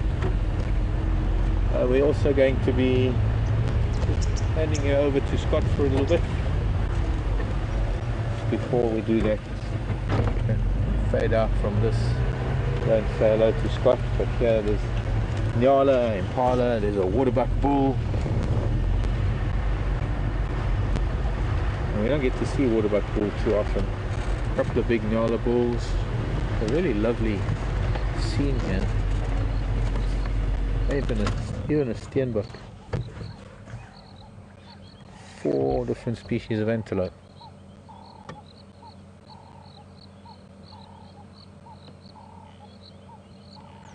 Just behind this Nyala, that's the big waterbuck bull.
Zoom out a little bit, get that waterbuck as well. No.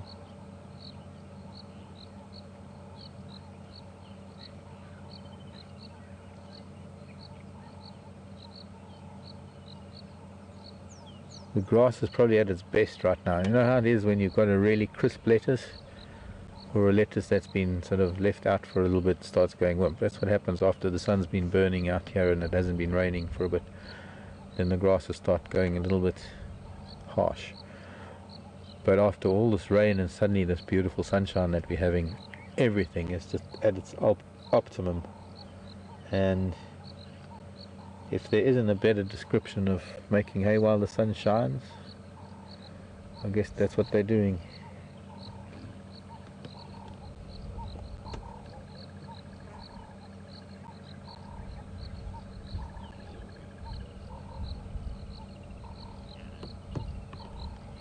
Parlor sampling different things. These are little young ones that are probably not supposed to be eating those leaves.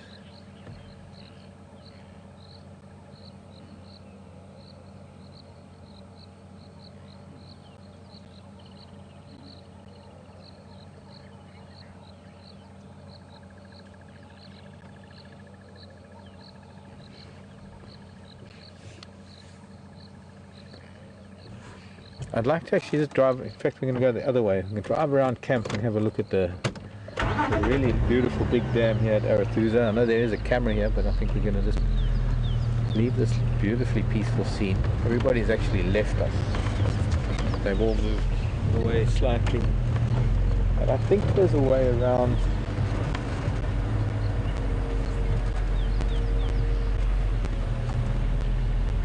Yes.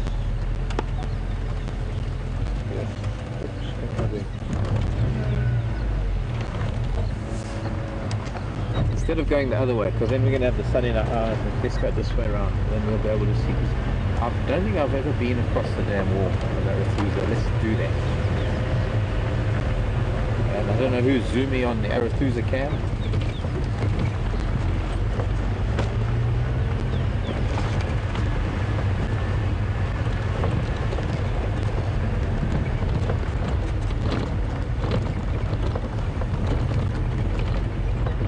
I wonder if we should maybe just one day pop into the entrance. I'll have to ask Vernon if he will allow that.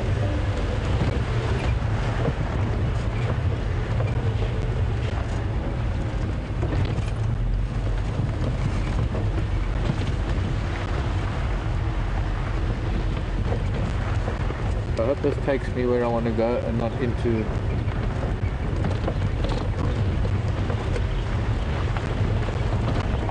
camp itself.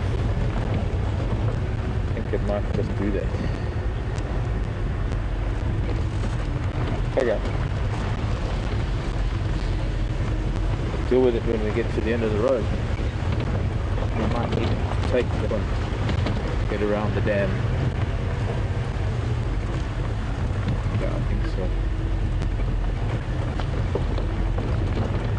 Go that way.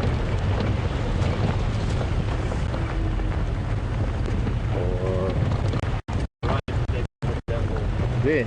Yep. You sure? Yep. Go over this part. Okay. See if Jim knows better than me. Many times I've visited Arathusa, I've never been down there. Yes, you're right. I'm sorry for doubting you. So what's here then? I wonder. Another house.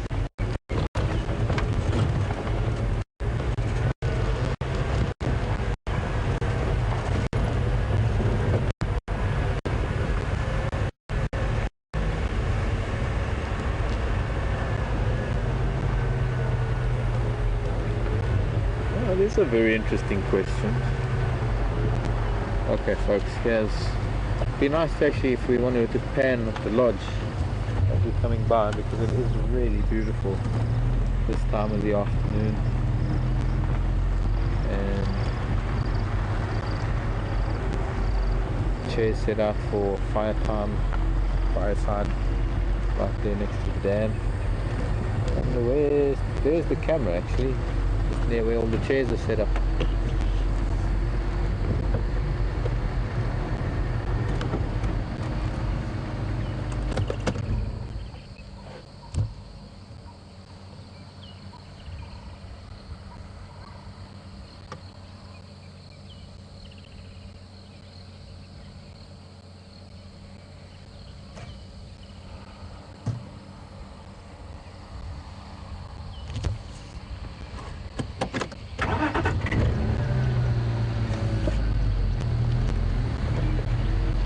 Hippos.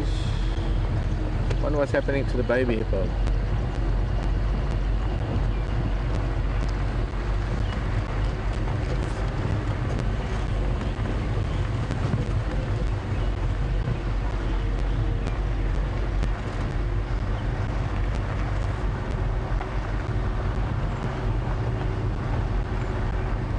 Probably a little bit early. All of those antelope that we saw now, those waterbuck and, well, there was only one, but the waterbuck, the nyala, the impala, a lot of them will come out here onto the open area on the other side of the camp, probably for the evening. The sun's still a little bit hot for them, I guess.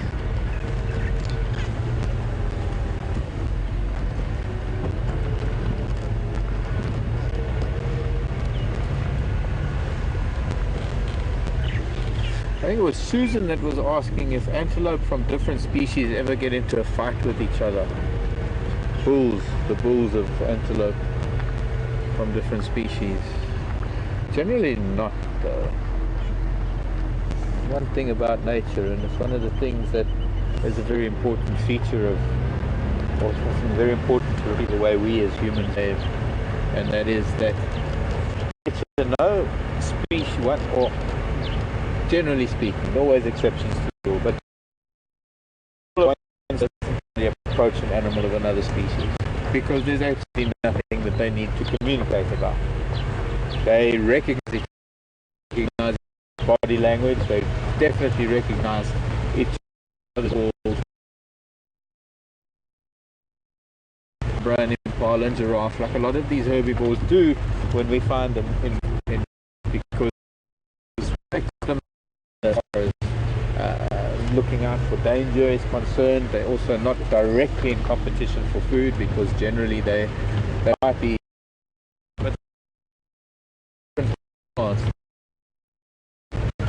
eating leaves and that are eating the grasses.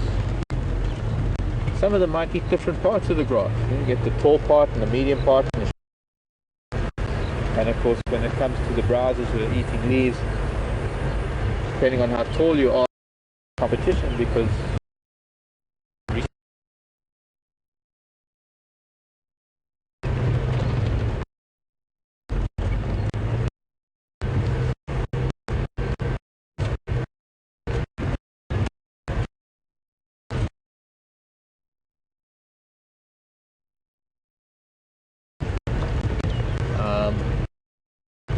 But no, it doesn't really happen. That one antelope species, there's no reason for him to do that. And since we're not having a great signal, please remind me. I'll come back to this subject because I'm being going to lead into Scott. We'll be back and maybe our signal improved.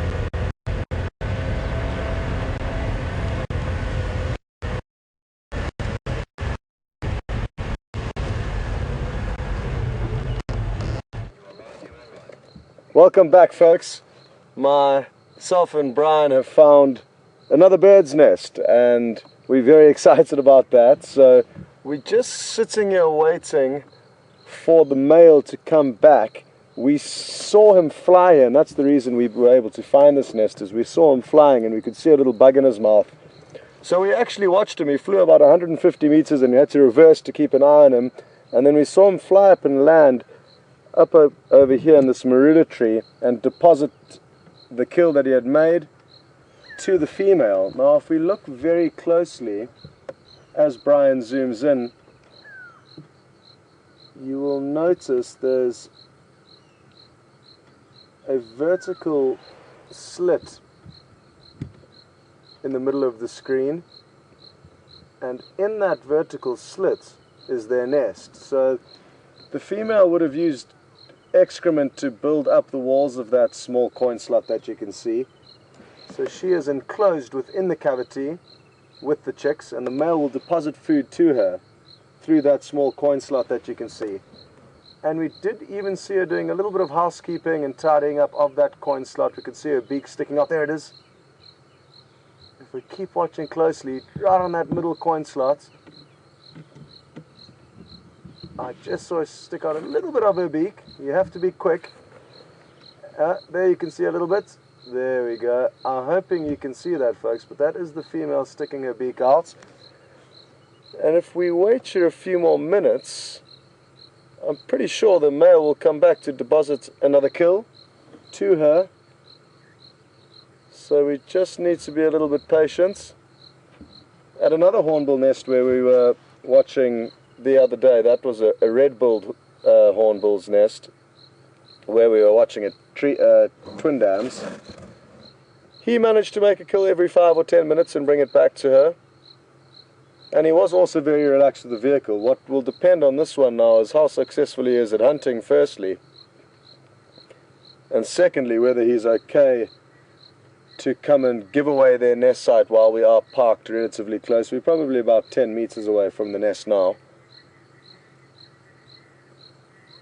And this is a southern grey hornbill. So quite drab relative to the red-billed and the yellow-billed. But a hornbill nonetheless, and it has got its nest right here in this marula tree, and I'm hoping in a few minutes we're going to see him fly towards us. And then Brian's got his work cut out for him, because he may attempt to... Oh, here he comes, Brian. But he's still far away, folks. I just saw him flying in the distance. Thankfully we're at quarantine clearings here, so it is wide and open. Here he comes. Okay, now, judging from his behavior, he's right at the top of that tree that Brian's zooming into now. Well done. Oh, it's another bird trying to steal its kill. How cool is this? Look at that. What is that other little bird? Cheeky thing. So what I'm going to do is I'm just going to reverse a bit to let him, because he would typically fly straight back to the nest. So it's simply because we are here that he's not. So I'm going to give him a few meters and then see if he doesn't relax a little bit. It's going to be harder for you to see, obviously, the further away we go as he does land. But let's try here. Or do you think we should go further, Brian? What do you think? This is a bit of a toss-up, folks, as to what to do. Let's wait here a moment or two, because his job is an important one to feed his lady, who's completely reliant on him now. I mean, she's enclosed within there. She could break herself out if she needed to. But no, he's headed in the opposite direction again. So what we're going to have to do is wait a little bit further off in the hope that he will come. Let's wait here and see if that doesn't help.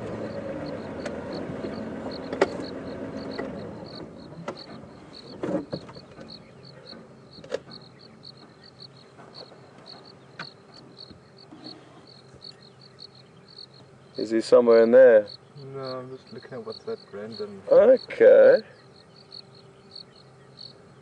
It did look almost something like a kill hanging down from the branch. And folks, what caught Brian's attention there is what should catch all of our attentions, and that is what appears to be a branch going vertically downwards from the tree. It's highly unlikely that a tree is going to grow towards the ground. It always grows away from the ground, always towards the sun. So branches like that could often be leopards, or vice versa. So that is a good example of what to look for when looking for leopards in trees. It's not a beautiful golden spotted cat. It's an abnormal shape that is often going to lead you to the leopard, as opposed to the actual animal in all of its beautiful colors.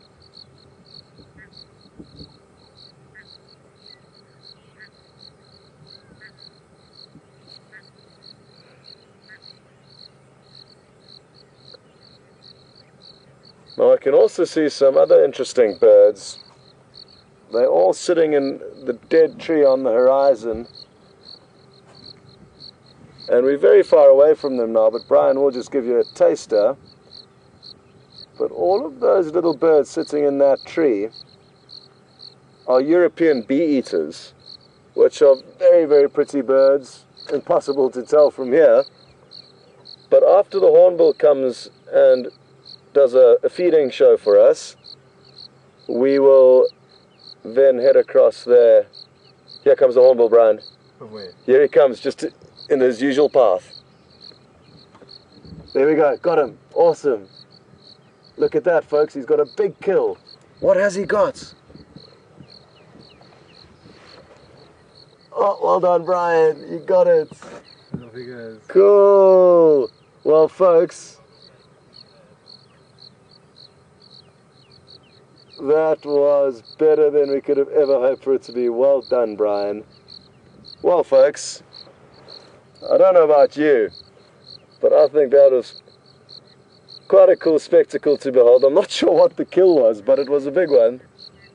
And it's almost worth waiting for another one, I think, now that he has relaxed. And what we're going to do now is we're just going to creep a little bit closer forward, so that hopefully we can show you more of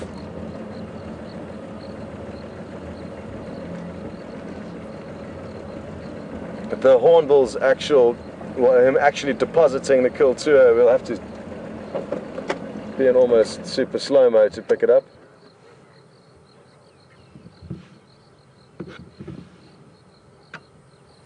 But that was really cool. Well done, Brian, and I'm glad you got to see that, folks. They've got a beautiful flight pattern, the hornbills, so just to see that alone was beautiful. And we knew he's got the same hunting ground that he's using, so he tends to be flying back on the same trajectory, so we could position the vehicle, get the sunlight right, in the hope that he would do that again. And sure enough, he did. So I hope you enjoyed that, because it's always good when the animals play along. And now we've just got to keep an eye out for him as he may head back towards us from the south.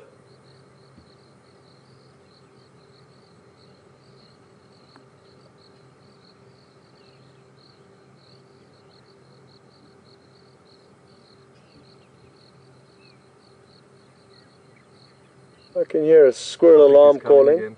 Is he coming again? Yeah, here he comes. Oh, well done. Cool.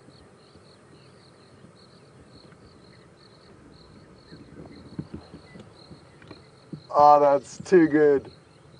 Too good, Brian. Well, folks, I think that's enough of the hornbill feeding. I hope you enjoyed that. We are now going to continue to the European bee eaters. Thereafter, I wouldn't mind switching from birds to mammals, if I've got a say in the matter, which we don't. We sadly don't have any say in the matter in terms of what we see, but a mammal would be good, a large, impressive mammal, be it a cat or an elephant, or a snake.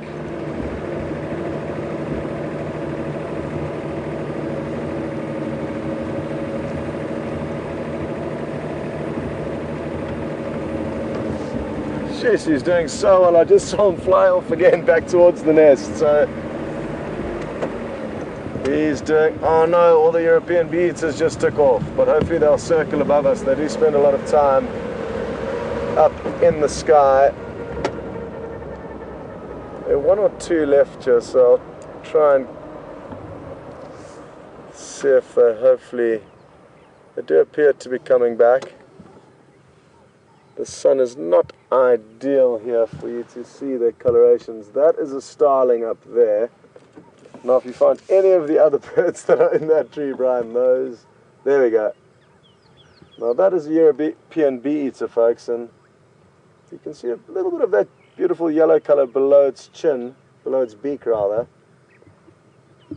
But it is not easy. Oh, now I know where the hornbill is getting all of his kills from.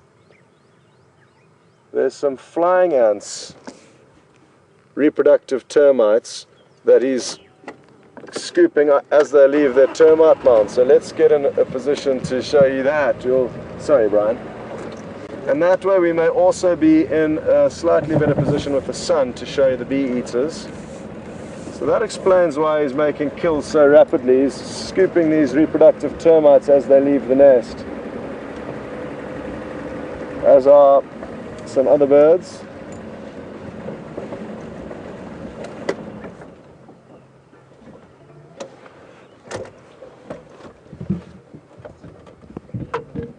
Beautiful, beautiful birds. Sorry, I'm getting... Here he goes. There he is. So this is the same individual. There's a red-billed buffalo weaver below him also hunting. It appears that he may be bullying them.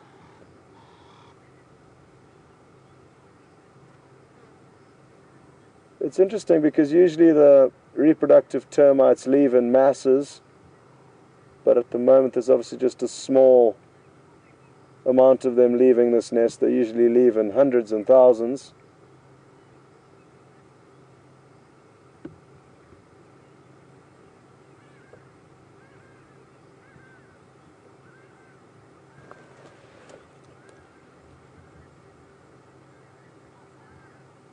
Oh, I can see one, but he can't.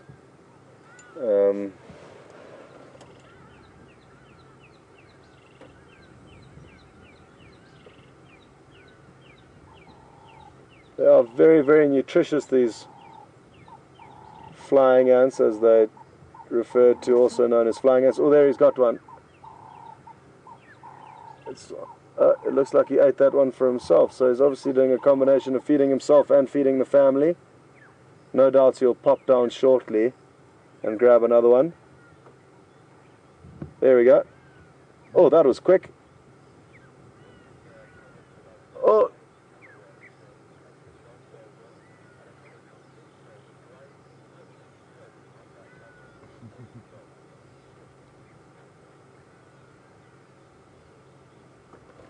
Folks, thanks very much for all the positive feedback regarding Brian's camera work. He is over the moon with your kind words.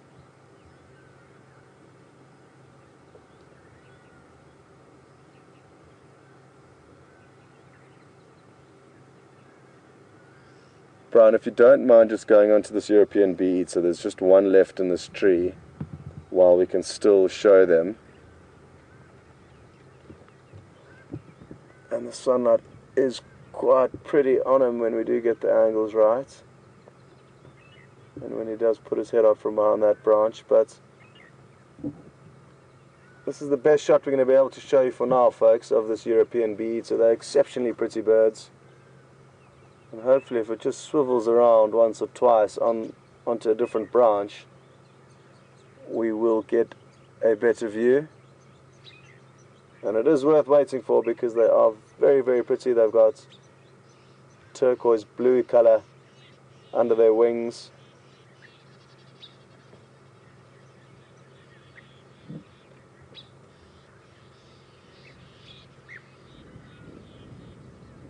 There appear to be some more coming into land, so that'll be great if one lands next to it. And you get to see their wings wide open.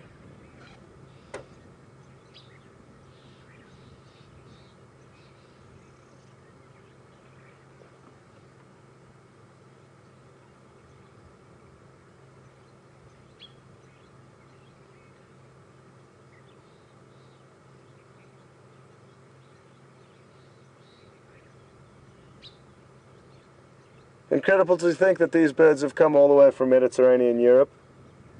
They arrived about 2 weeks ago, roughly.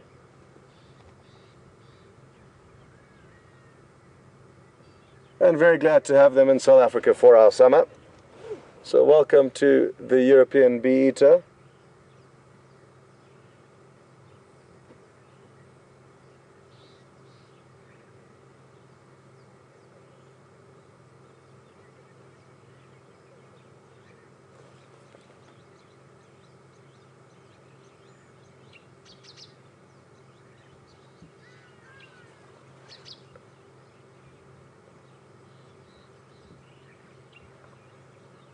Well, there's obviously quite a few birds that are aware of these termites that are reproductive termites that are leaving their nest, because I've just seen another hornbill, a yellow-billed hornbill, swoop in, and there's a lot of other birds, starlings, buffalo weavers.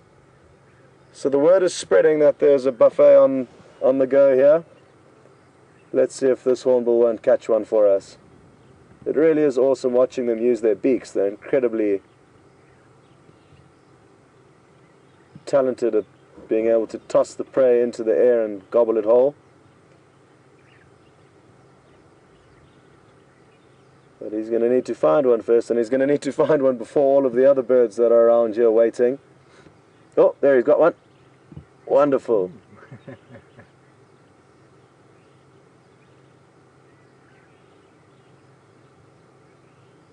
Oh, there they're fighting over it. But the red-billed buffalo weaver was too fast for the hornbill.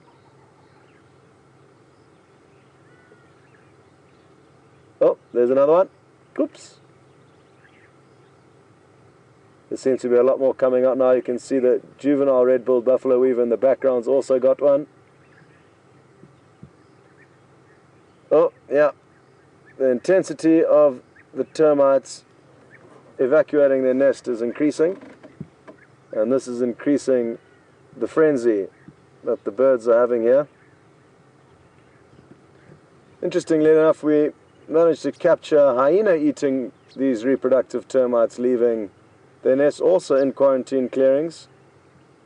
I think Peter was guiding that specific drive. But really incredible to watch a hyena walking along, gobbling up these reproductive termites. And like I say, they are highly nutritious, a high level of protein in them. And we as humans can eat them, and certain tribes do eat them. I used to eat them when I was a little kid, wings and all. And what's quite nice is to fry them as well, as a human. But for all of the animals, birds, and even carnivores like hyena can feed on them. So hugely important source of food for a lot of animals, these termites.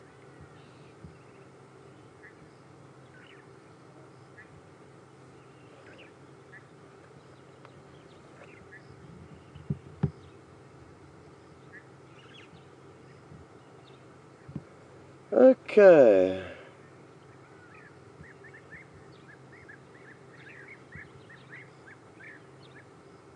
What a pleasure having all this food just literally coming out the ground in front of you.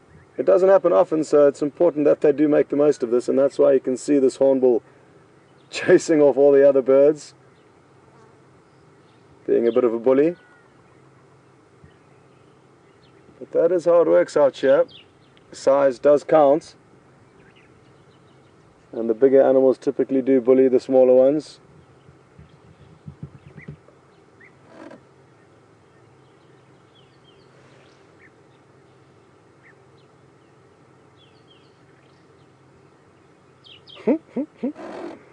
He actually managed to peck out a few feathers of that buffalo weaver there while he was trying to chase it off.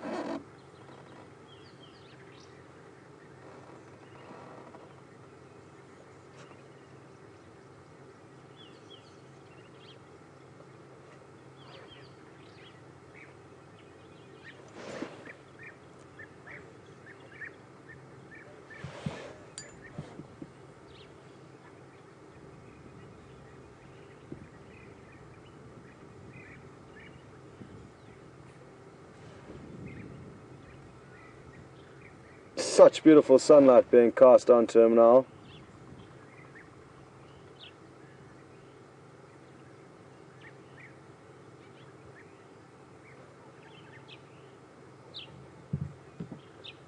Anyway, I think, folks, we are going to do one little quick drive down back to Vuyatela Dam. Myself and Brian did head back to the area where Karula was seen this morning. And we did find some of her tracks on the road heading down towards the dam. We looped around and checked a few spots. But now that we know where she did head to from her last position, it gives us an idea of where to look for her now. So I think it would be worth us heading back down there to have one quick look. And then it'll possibly be back to Mark. I think the plan is, or the plan was at least, that I will be getting ready at the fireside chat,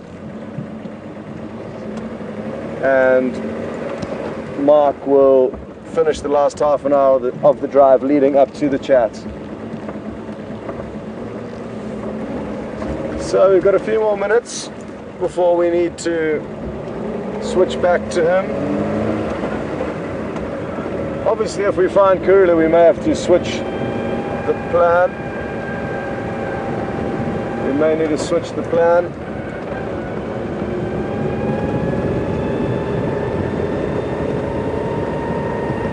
Well, that was some great birding, folks. I thoroughly enjoyed it. And for those of you who aren't too interested in birds, I do apologize. And what I suggest trying to do is trying to learn a few birds, because once you start learning, it does increase the likelihood of you wanting to learn more and more. So start testing yourself on the birds that we see if you can identify them before I do, and get a list going of how many you know and how many you can identify. And not even if there's nothing else to look at, it's the important thing to realize about out here is there's many things we could see, but what we actually do see and what is in front of us to look at is what we have to make the most of. So in between all of the top characters, all of the well-known characters, the lion, the leopard, the elephant, we need to give some of the less well-known stars some airtime.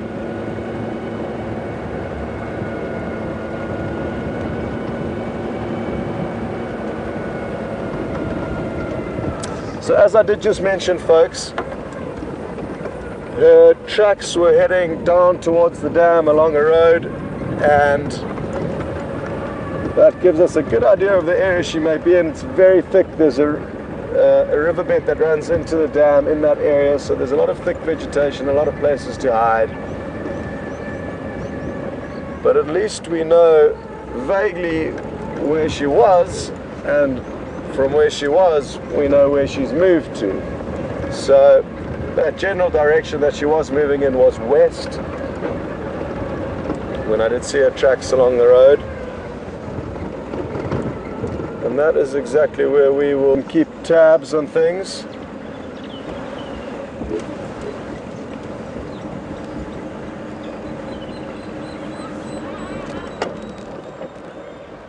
Okay. It looks to me like it's the one that did not have the notches in his ear that won the battle, and it was a very evenly fought battle that we saw. And as we can see from this individual, both of his ears are still in fine shape, and we can therefore assume or know that he's not the other individual, which had a very distinctive tear in one of its ears.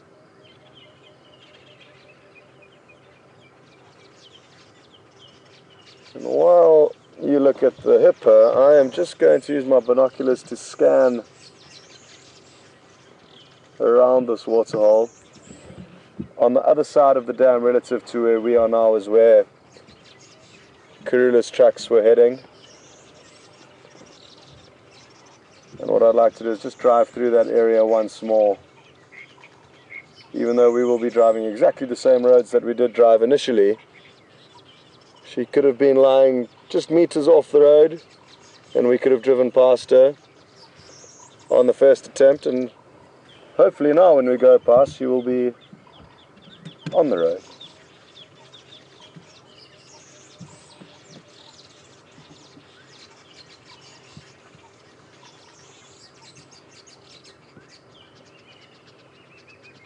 You can see small swirls next to the hippo.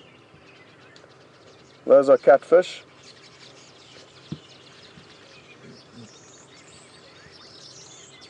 Okay folks, well, we don't have too much time for myself and Brian before we head back to Mark, so I would like to just continue with one little look for Karula. And now that the hippo's gone, we shall follow suit.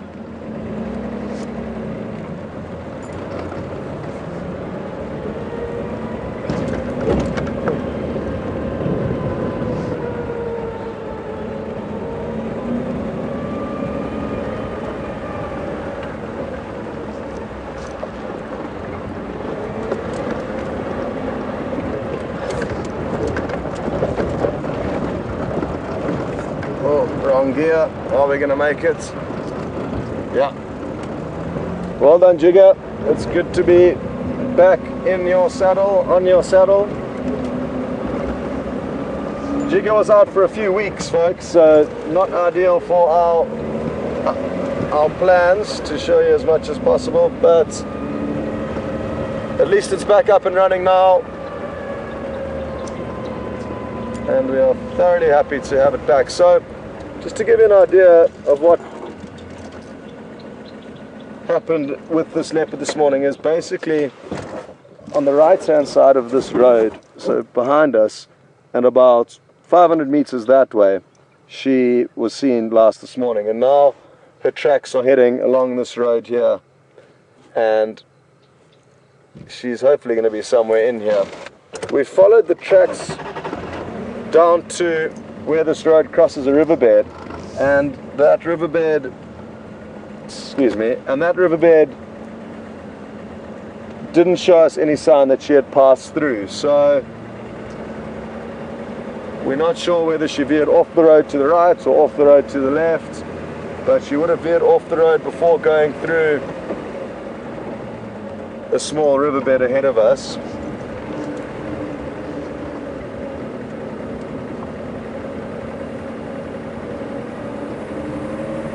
So she could be here anywhere.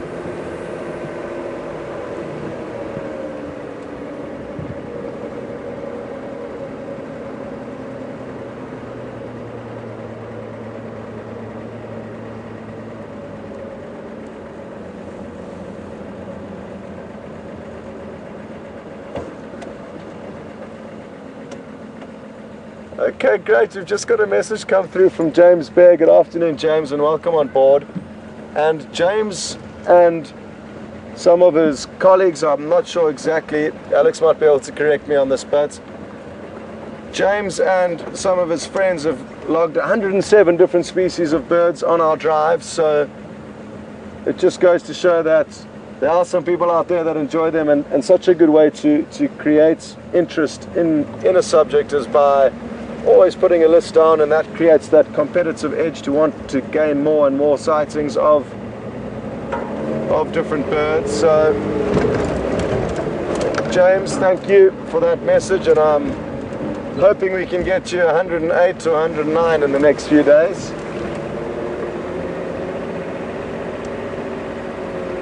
So there's just one more place I would like to go and look, folks, and that runs along a riverbed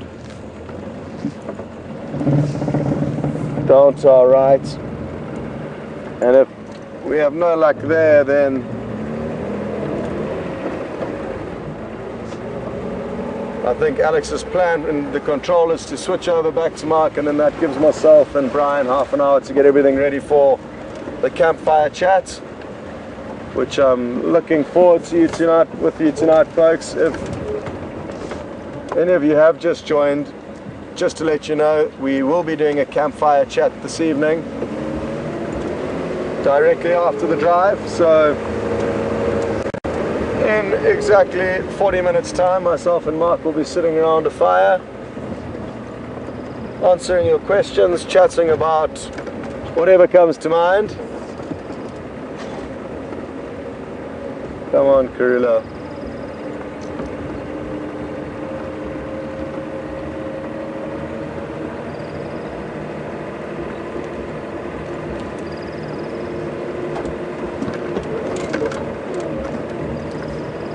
You see, if her general movement was to continue north-northwest, I'm guessing she would have stayed on the road, and she didn't stay on the road. She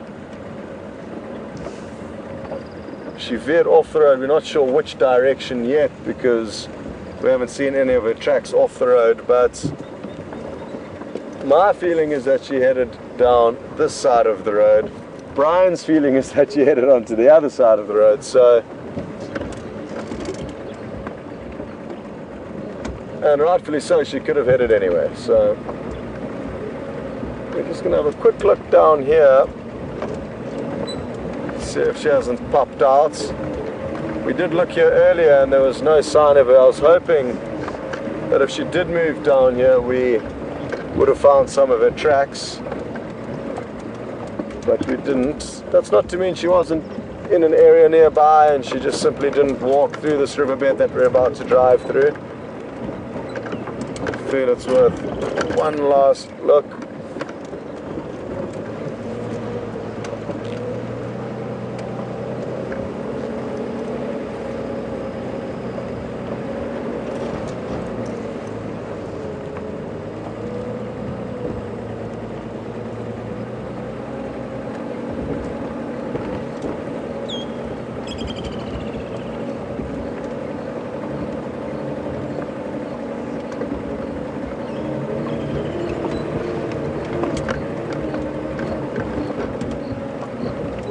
Okay, folks, well, from myself and Brian, thanks very much for joining us this afternoon, and well done to Brian for some incredible filming of the grey hornbill coming in to drop off some food at its nest. I thoroughly enjoyed that, but it's not goodbye forever. It's just a temporary goodbye while we go get ready for the fireside chat, and we will be seeing you in about half an hour. This is sadly the end of this riverbed, the road that we can drive, well, a form of road that we can drive down where Karula was heading. So, seeing as though we've exhausted our chances of searching for her here, I think you should head back onto Mark, and hopefully he is going to have an enjoyable half an hour before the campfire chat. So until then, folks, from myself and Brian, we wish you and Mark all the best for the next half an hour, and we will see you at the campfire.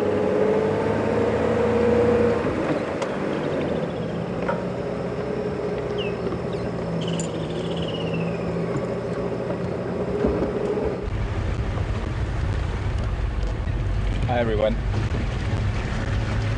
Welcome back to me and Vim, Mark and Vim on Wendy. The closing hours of 2014. It's quite an amazing thing to be able to do this, do what we're doing. We also just happen to be in one of the most perfect spots for a sunset at this time, and I'm going to try and just get us into a better position for them. Bring it to, it could be a little bit higher up, but unfortunately, well, not unfortunately, no, there's nothing unfortunate about it. There is some cloud over the escarpment.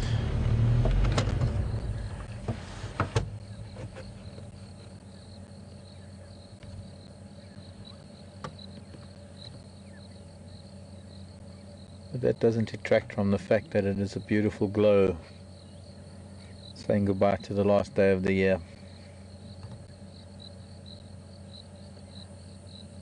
It's a little bit strange being in a world of nature where there isn't a calendar. There isn't a day of the month and day of the year, where it's just days that go on, and the seasons change. The days are it's just one day to the next. But it becomes very important in our lives because it signifies such a new start that comes tomorrow and the end of what was this year, and I guess it's important to us. So sometimes when we have bad things in a bad year, we can always look forward to a new one starting the next day, and that's what's happening tomorrow. We're on Impala Plains. We're going to be heading back towards Djuma and back towards Vuyatela. We'll try and keep an eye on this beautiful sunset. But I know that Scott and Jason and Brian and Alex are getting our fireside chat ready for this evening. And we're going to see if we can find something for you just in the last moment. I think it'd be quite appropriate to just go past a hyena den. Now, I have to say something about them. And unfortunately, in a lot of Disney movies and a lot of fairy tale, well, pure evil. But they're not. And they have their own lives, and they have their own existence to deal with, and their own survival. And there was nothing vindictive about what happened today, and I'm referring to the fact that there were two hyenas that came into where Karula had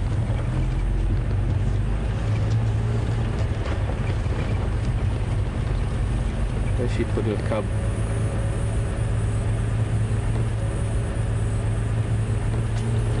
And it was a heart-stopping thing because they found it. But we can't paint them as evil for what they did, because they're only doing what nature itself has designed them to do.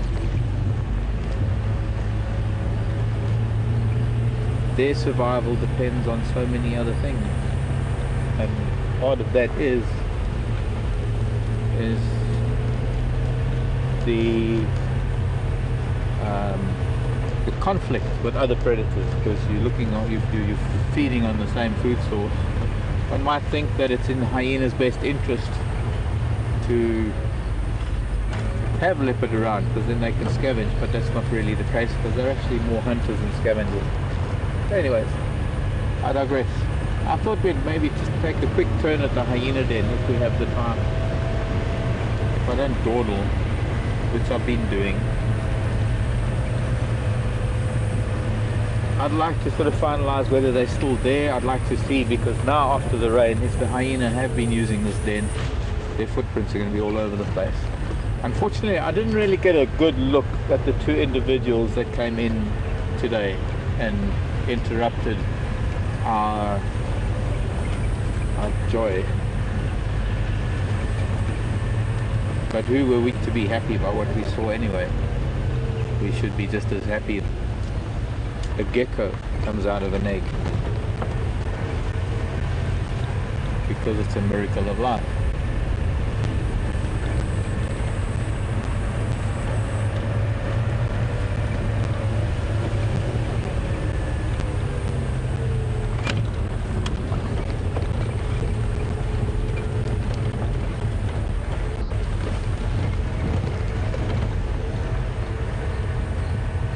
We did a little bit of a drive on Arathusa. I did hear there was a little bit of radio chatter about not only shadow who I think we knew as Tundi, or Shadow was known as Tundi, you know. Yes, I believe she was seen, but she was one of Karula's cubs.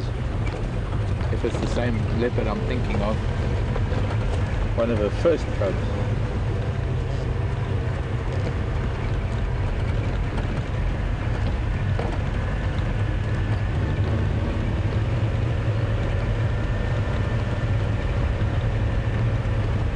And I'll also give you a what if scenario.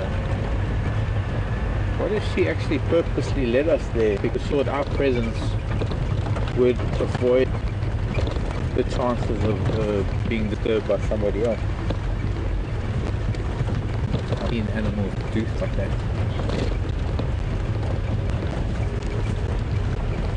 They're birds that call me to venomous snakes. They get so irritable and irritated until I come and see what's making a noise about. And invariably, if it's an owl or a snake, I see it, and as soon as I recognize its presence,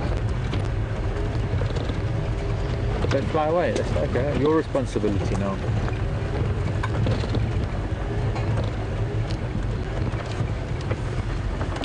Oops.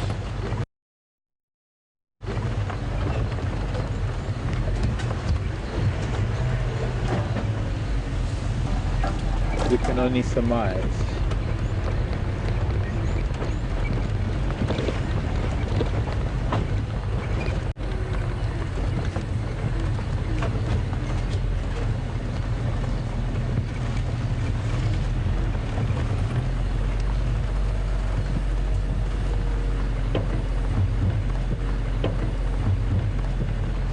Water flowing here. In fact, this water is probably so clean we could drink it. And quite a magnificent foam nest.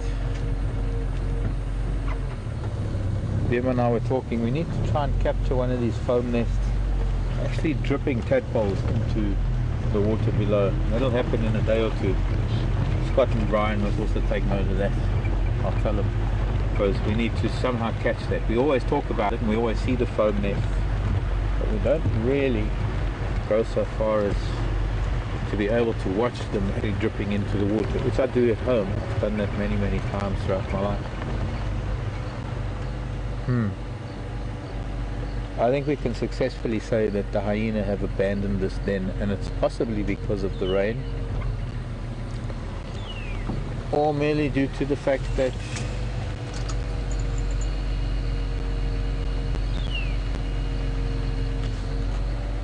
now it would be irresponsible of me to go and walk up to the mouth of the den.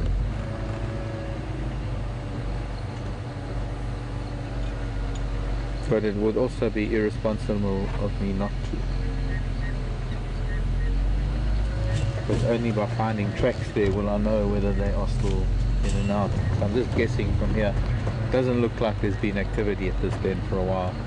So they've definitely moved on. We need to maybe investigate some of the dens we know from the past, or maybe just because it's summer they don't need a den, they may be just sleeping outdoors. I'm sure that it was possibly two hyena from this den. Can you imagine even if it was a hyena that we knew as Teddy, that's now a 3-year-old sub-adult hyena that was being taught about predators by its mother. You know, I didn't get a look at those hyenas today, but I did scold them, even though it didn't help. That's because they don't understand English.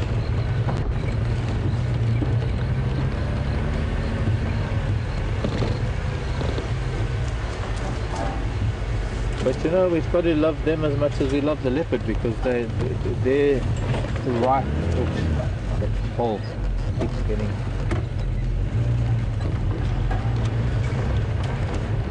They have every right to be here as anybody else. Leopard, lion, steenbok, duiker, elephant, giraffe, grasshopper, even an ant. Everything has their place here.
quest to see where the new hyena den is, I guess.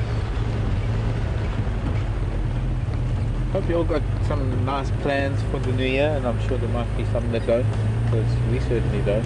So you'll just be with us. We're gonna usher it in quietly and enjoy the fact that we can usher the new year in a place like this.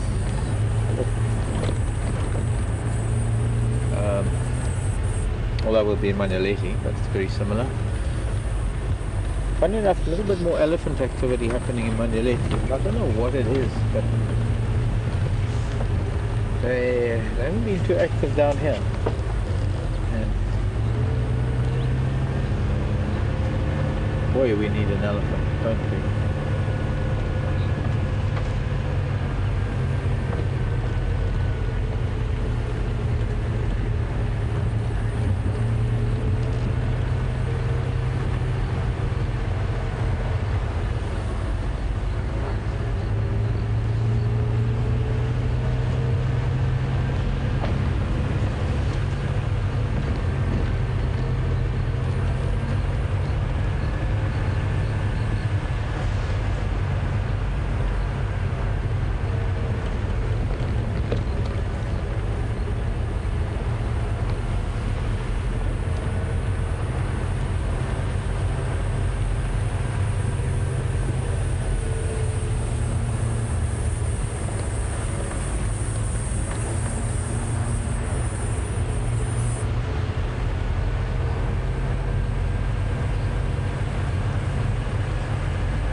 Was one of the Priniers, I'm not sure which one.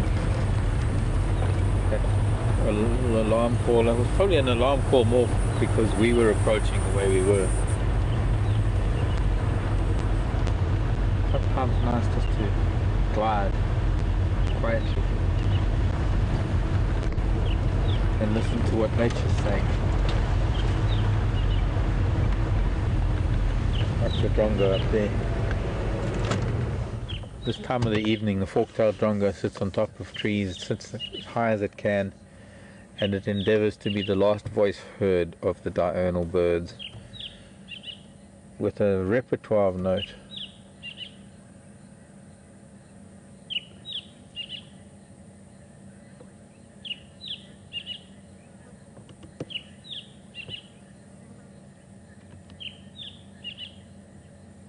Often mimicking other birds, but also making up its own, and sometimes I've even engaged in contests where they've actually mimicked a tune that I make up, but I don't think I could do that now.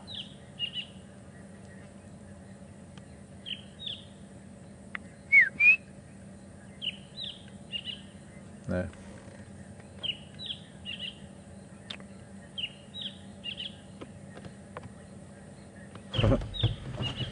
Drongo, fork-tailed drongo, the last singer. They're ventriloquial too.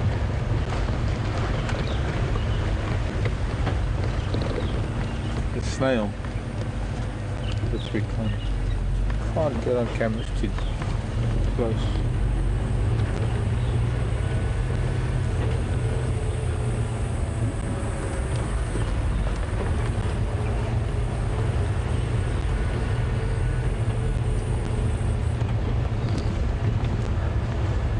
Question from Kentucky, from Virginia in Kentucky. It's like talking to someone, Savannah in Georgia. No, different I suppose. But Virginia wants to know if I've ever seen an elephant graveyard. or does such a thing exist? And I have to say, Virginia,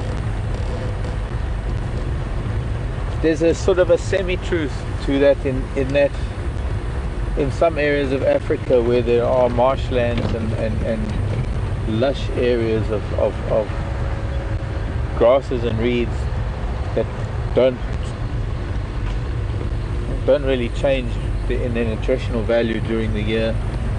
Old elephants, when their teeth wear down, they tend to dominate some of those areas because the grazing is so good.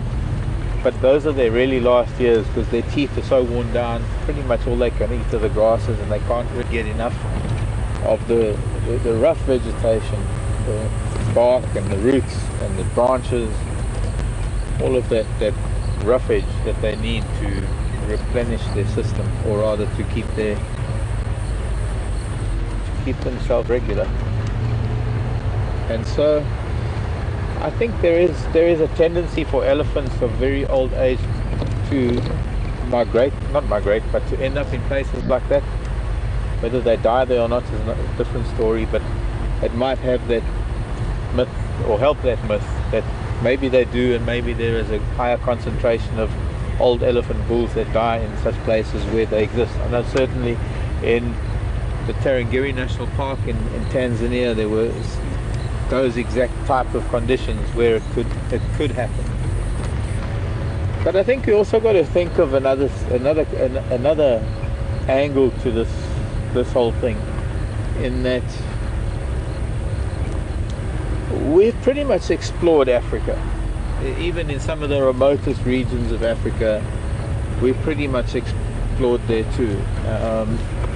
But apart from that, so much of raw Africa where elephants have lived and existed, so much of that has been discovered already. People have been there, whether by vehicle or horseback or on foot or wherever.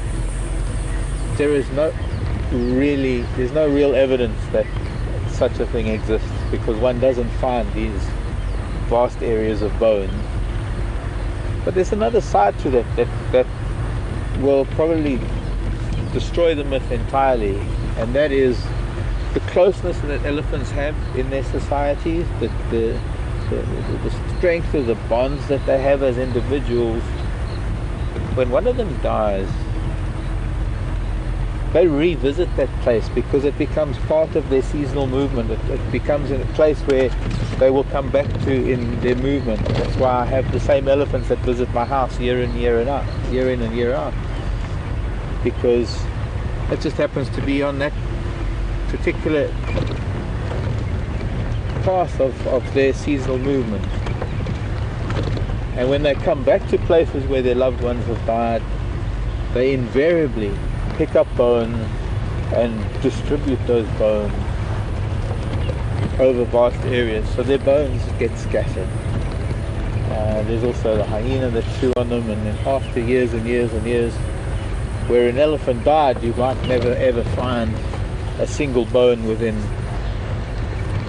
a 200 to 500 yard radius, because all sorts of things have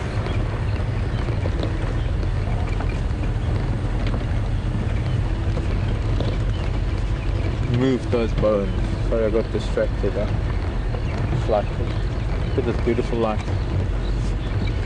So no, I don't believe in elephant graveyards. I think that it's a myth. There haven't been these vast areas of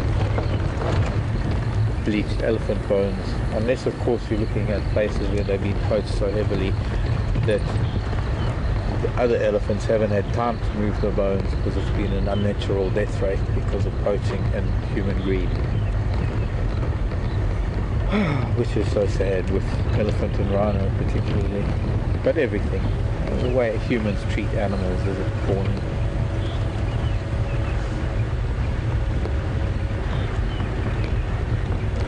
Tends to vary depending on where you are on the planet.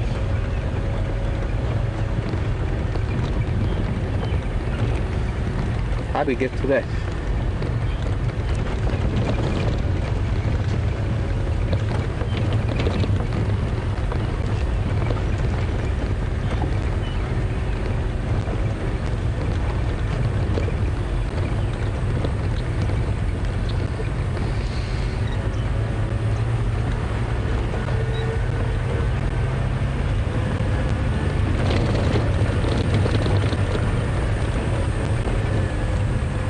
So we're back on home soil, we're back on sort of western edge of quarantine. I want to go do one thing before we rush up to fireside chat.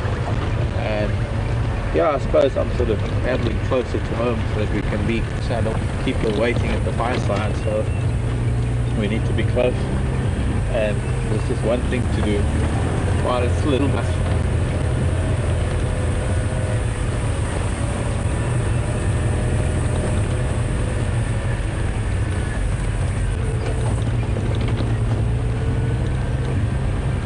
I wonder I do. Maybe somebody could email or somebody could tweet. Who's the zoomie at this moment in time? Who's got the camera?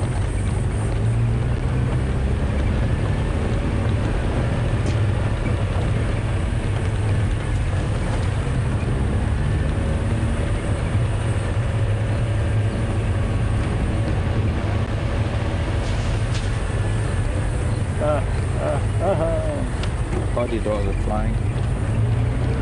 Also, there might just be a cat at the dam.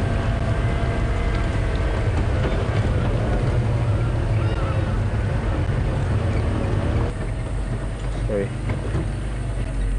No, you were following them. But oh, that's what they're looking at.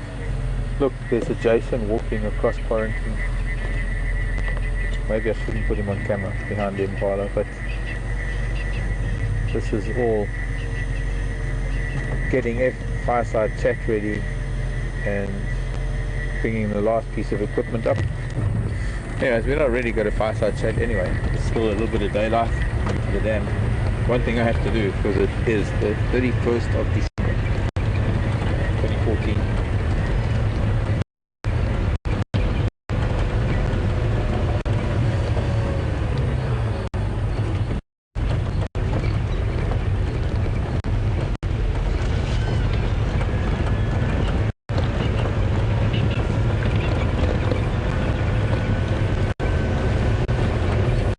Maybe our lady will come and have something to drink. She needs to come and have something to drink.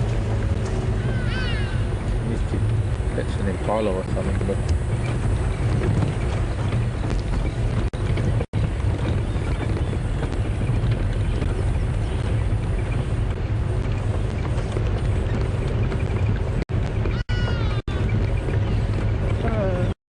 he does make me noise. I don't know if any of you know it, but you know why hardy dogs make noise? Because they're scared of heights. So when they fly away, or when they sit in a tree,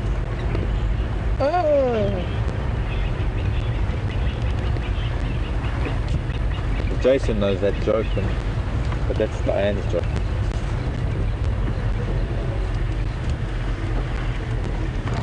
Oh. Okay, 5 minutes. Just going to do one. Maybe should have done it. Hopefully.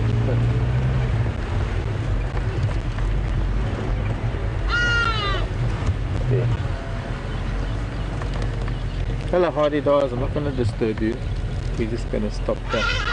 Oh gosh, see, I shouldn't have even spoken to them. Scared of heights, as I said.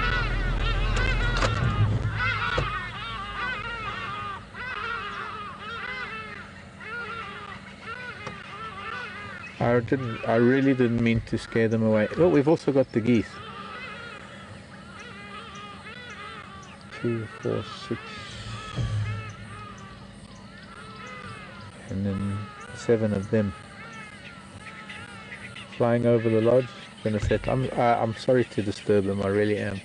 I tried not to, but looks like there's Mama Goose with the goslings, and I think they're still all happily together.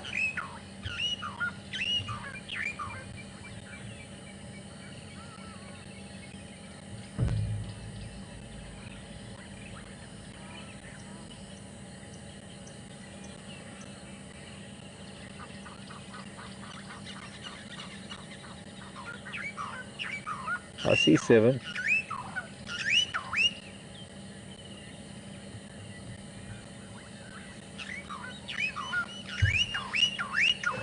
Well, I was hoping that Karula might have been coming down to get some water, just to say goodbye to her and pay respect.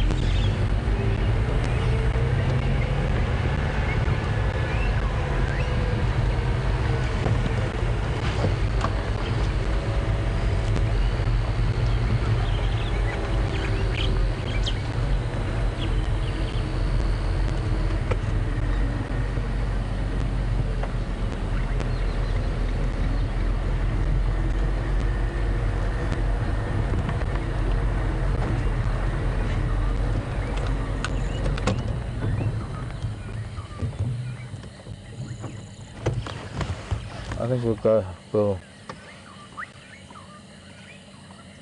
fade out with this. I suppose we should be going straight to there and ending there. So, so Alex, rather than cut away, just stay with us until we get closer to FSE.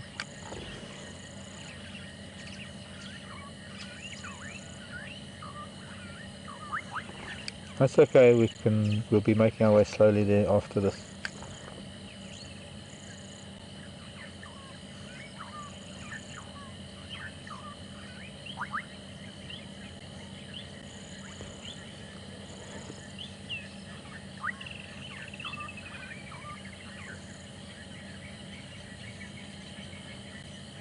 With tiny little lodge of Voyatella tucked into a very intimate little dam for one of the, probably one of the best wildlife experiences.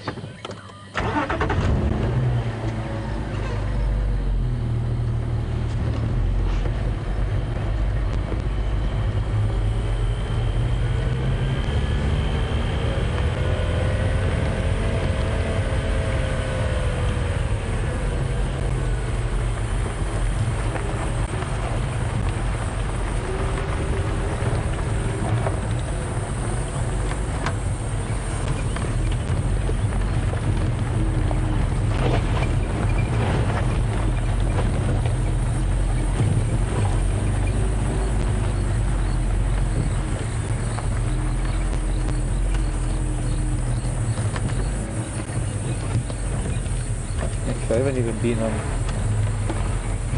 local channel since we came back from Arathusa. I don't know what's been happening here on Western Gowrie. But today's just been one of those days that hasn't needed to be all about the radio and being part of sightings and things. Today has all been about appreciating everything else that is around us.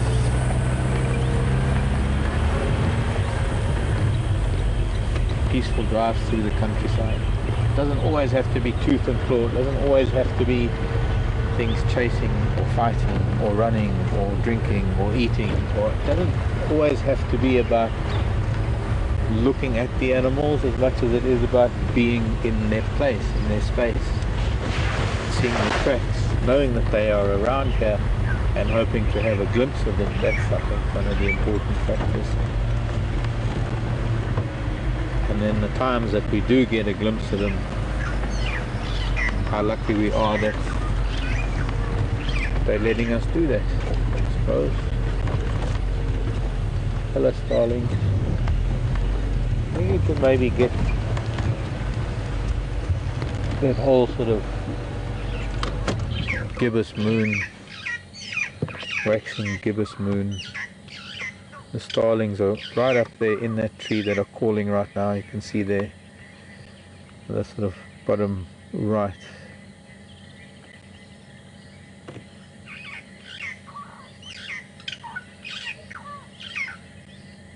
Also got a lot to say for the end of the day.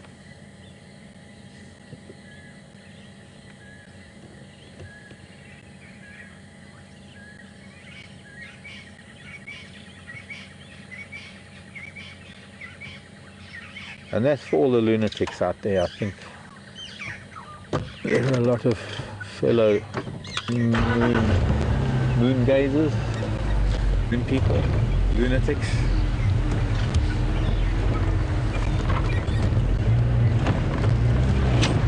We all share that little bond. Building up to full moon in a few days' time by the looks of things. Actually, we get sunset now. Looking at the size of the moon now and its relative position to the horizon, say about 4 days' time, 4 or 5 days, full moon rising. It'll make it a date. We'll have to be in a place where we can, if it's going to be clear, where we can see it rising.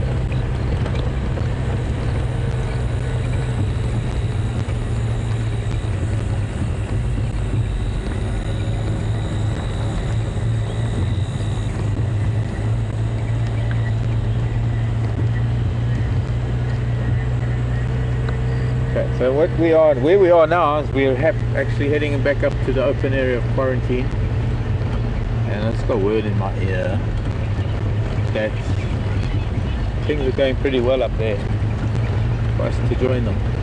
So I'm going to hand you over to Scott, who's probably got some flames licking at his feet. Yeah, we can actually see it. It'd be nice to show you as we come up here into the open. Be nice to show you. You can see the lights up there. Can't do it as well as Peter when Peter does his pointing thing. But there's the little. So we're heading there, and so what we're going to do is we're going to transfer you to the camera over there, and we will be arriving shortly. So over to Scott and Fireside Chat. Welcome everybody. Neat trick.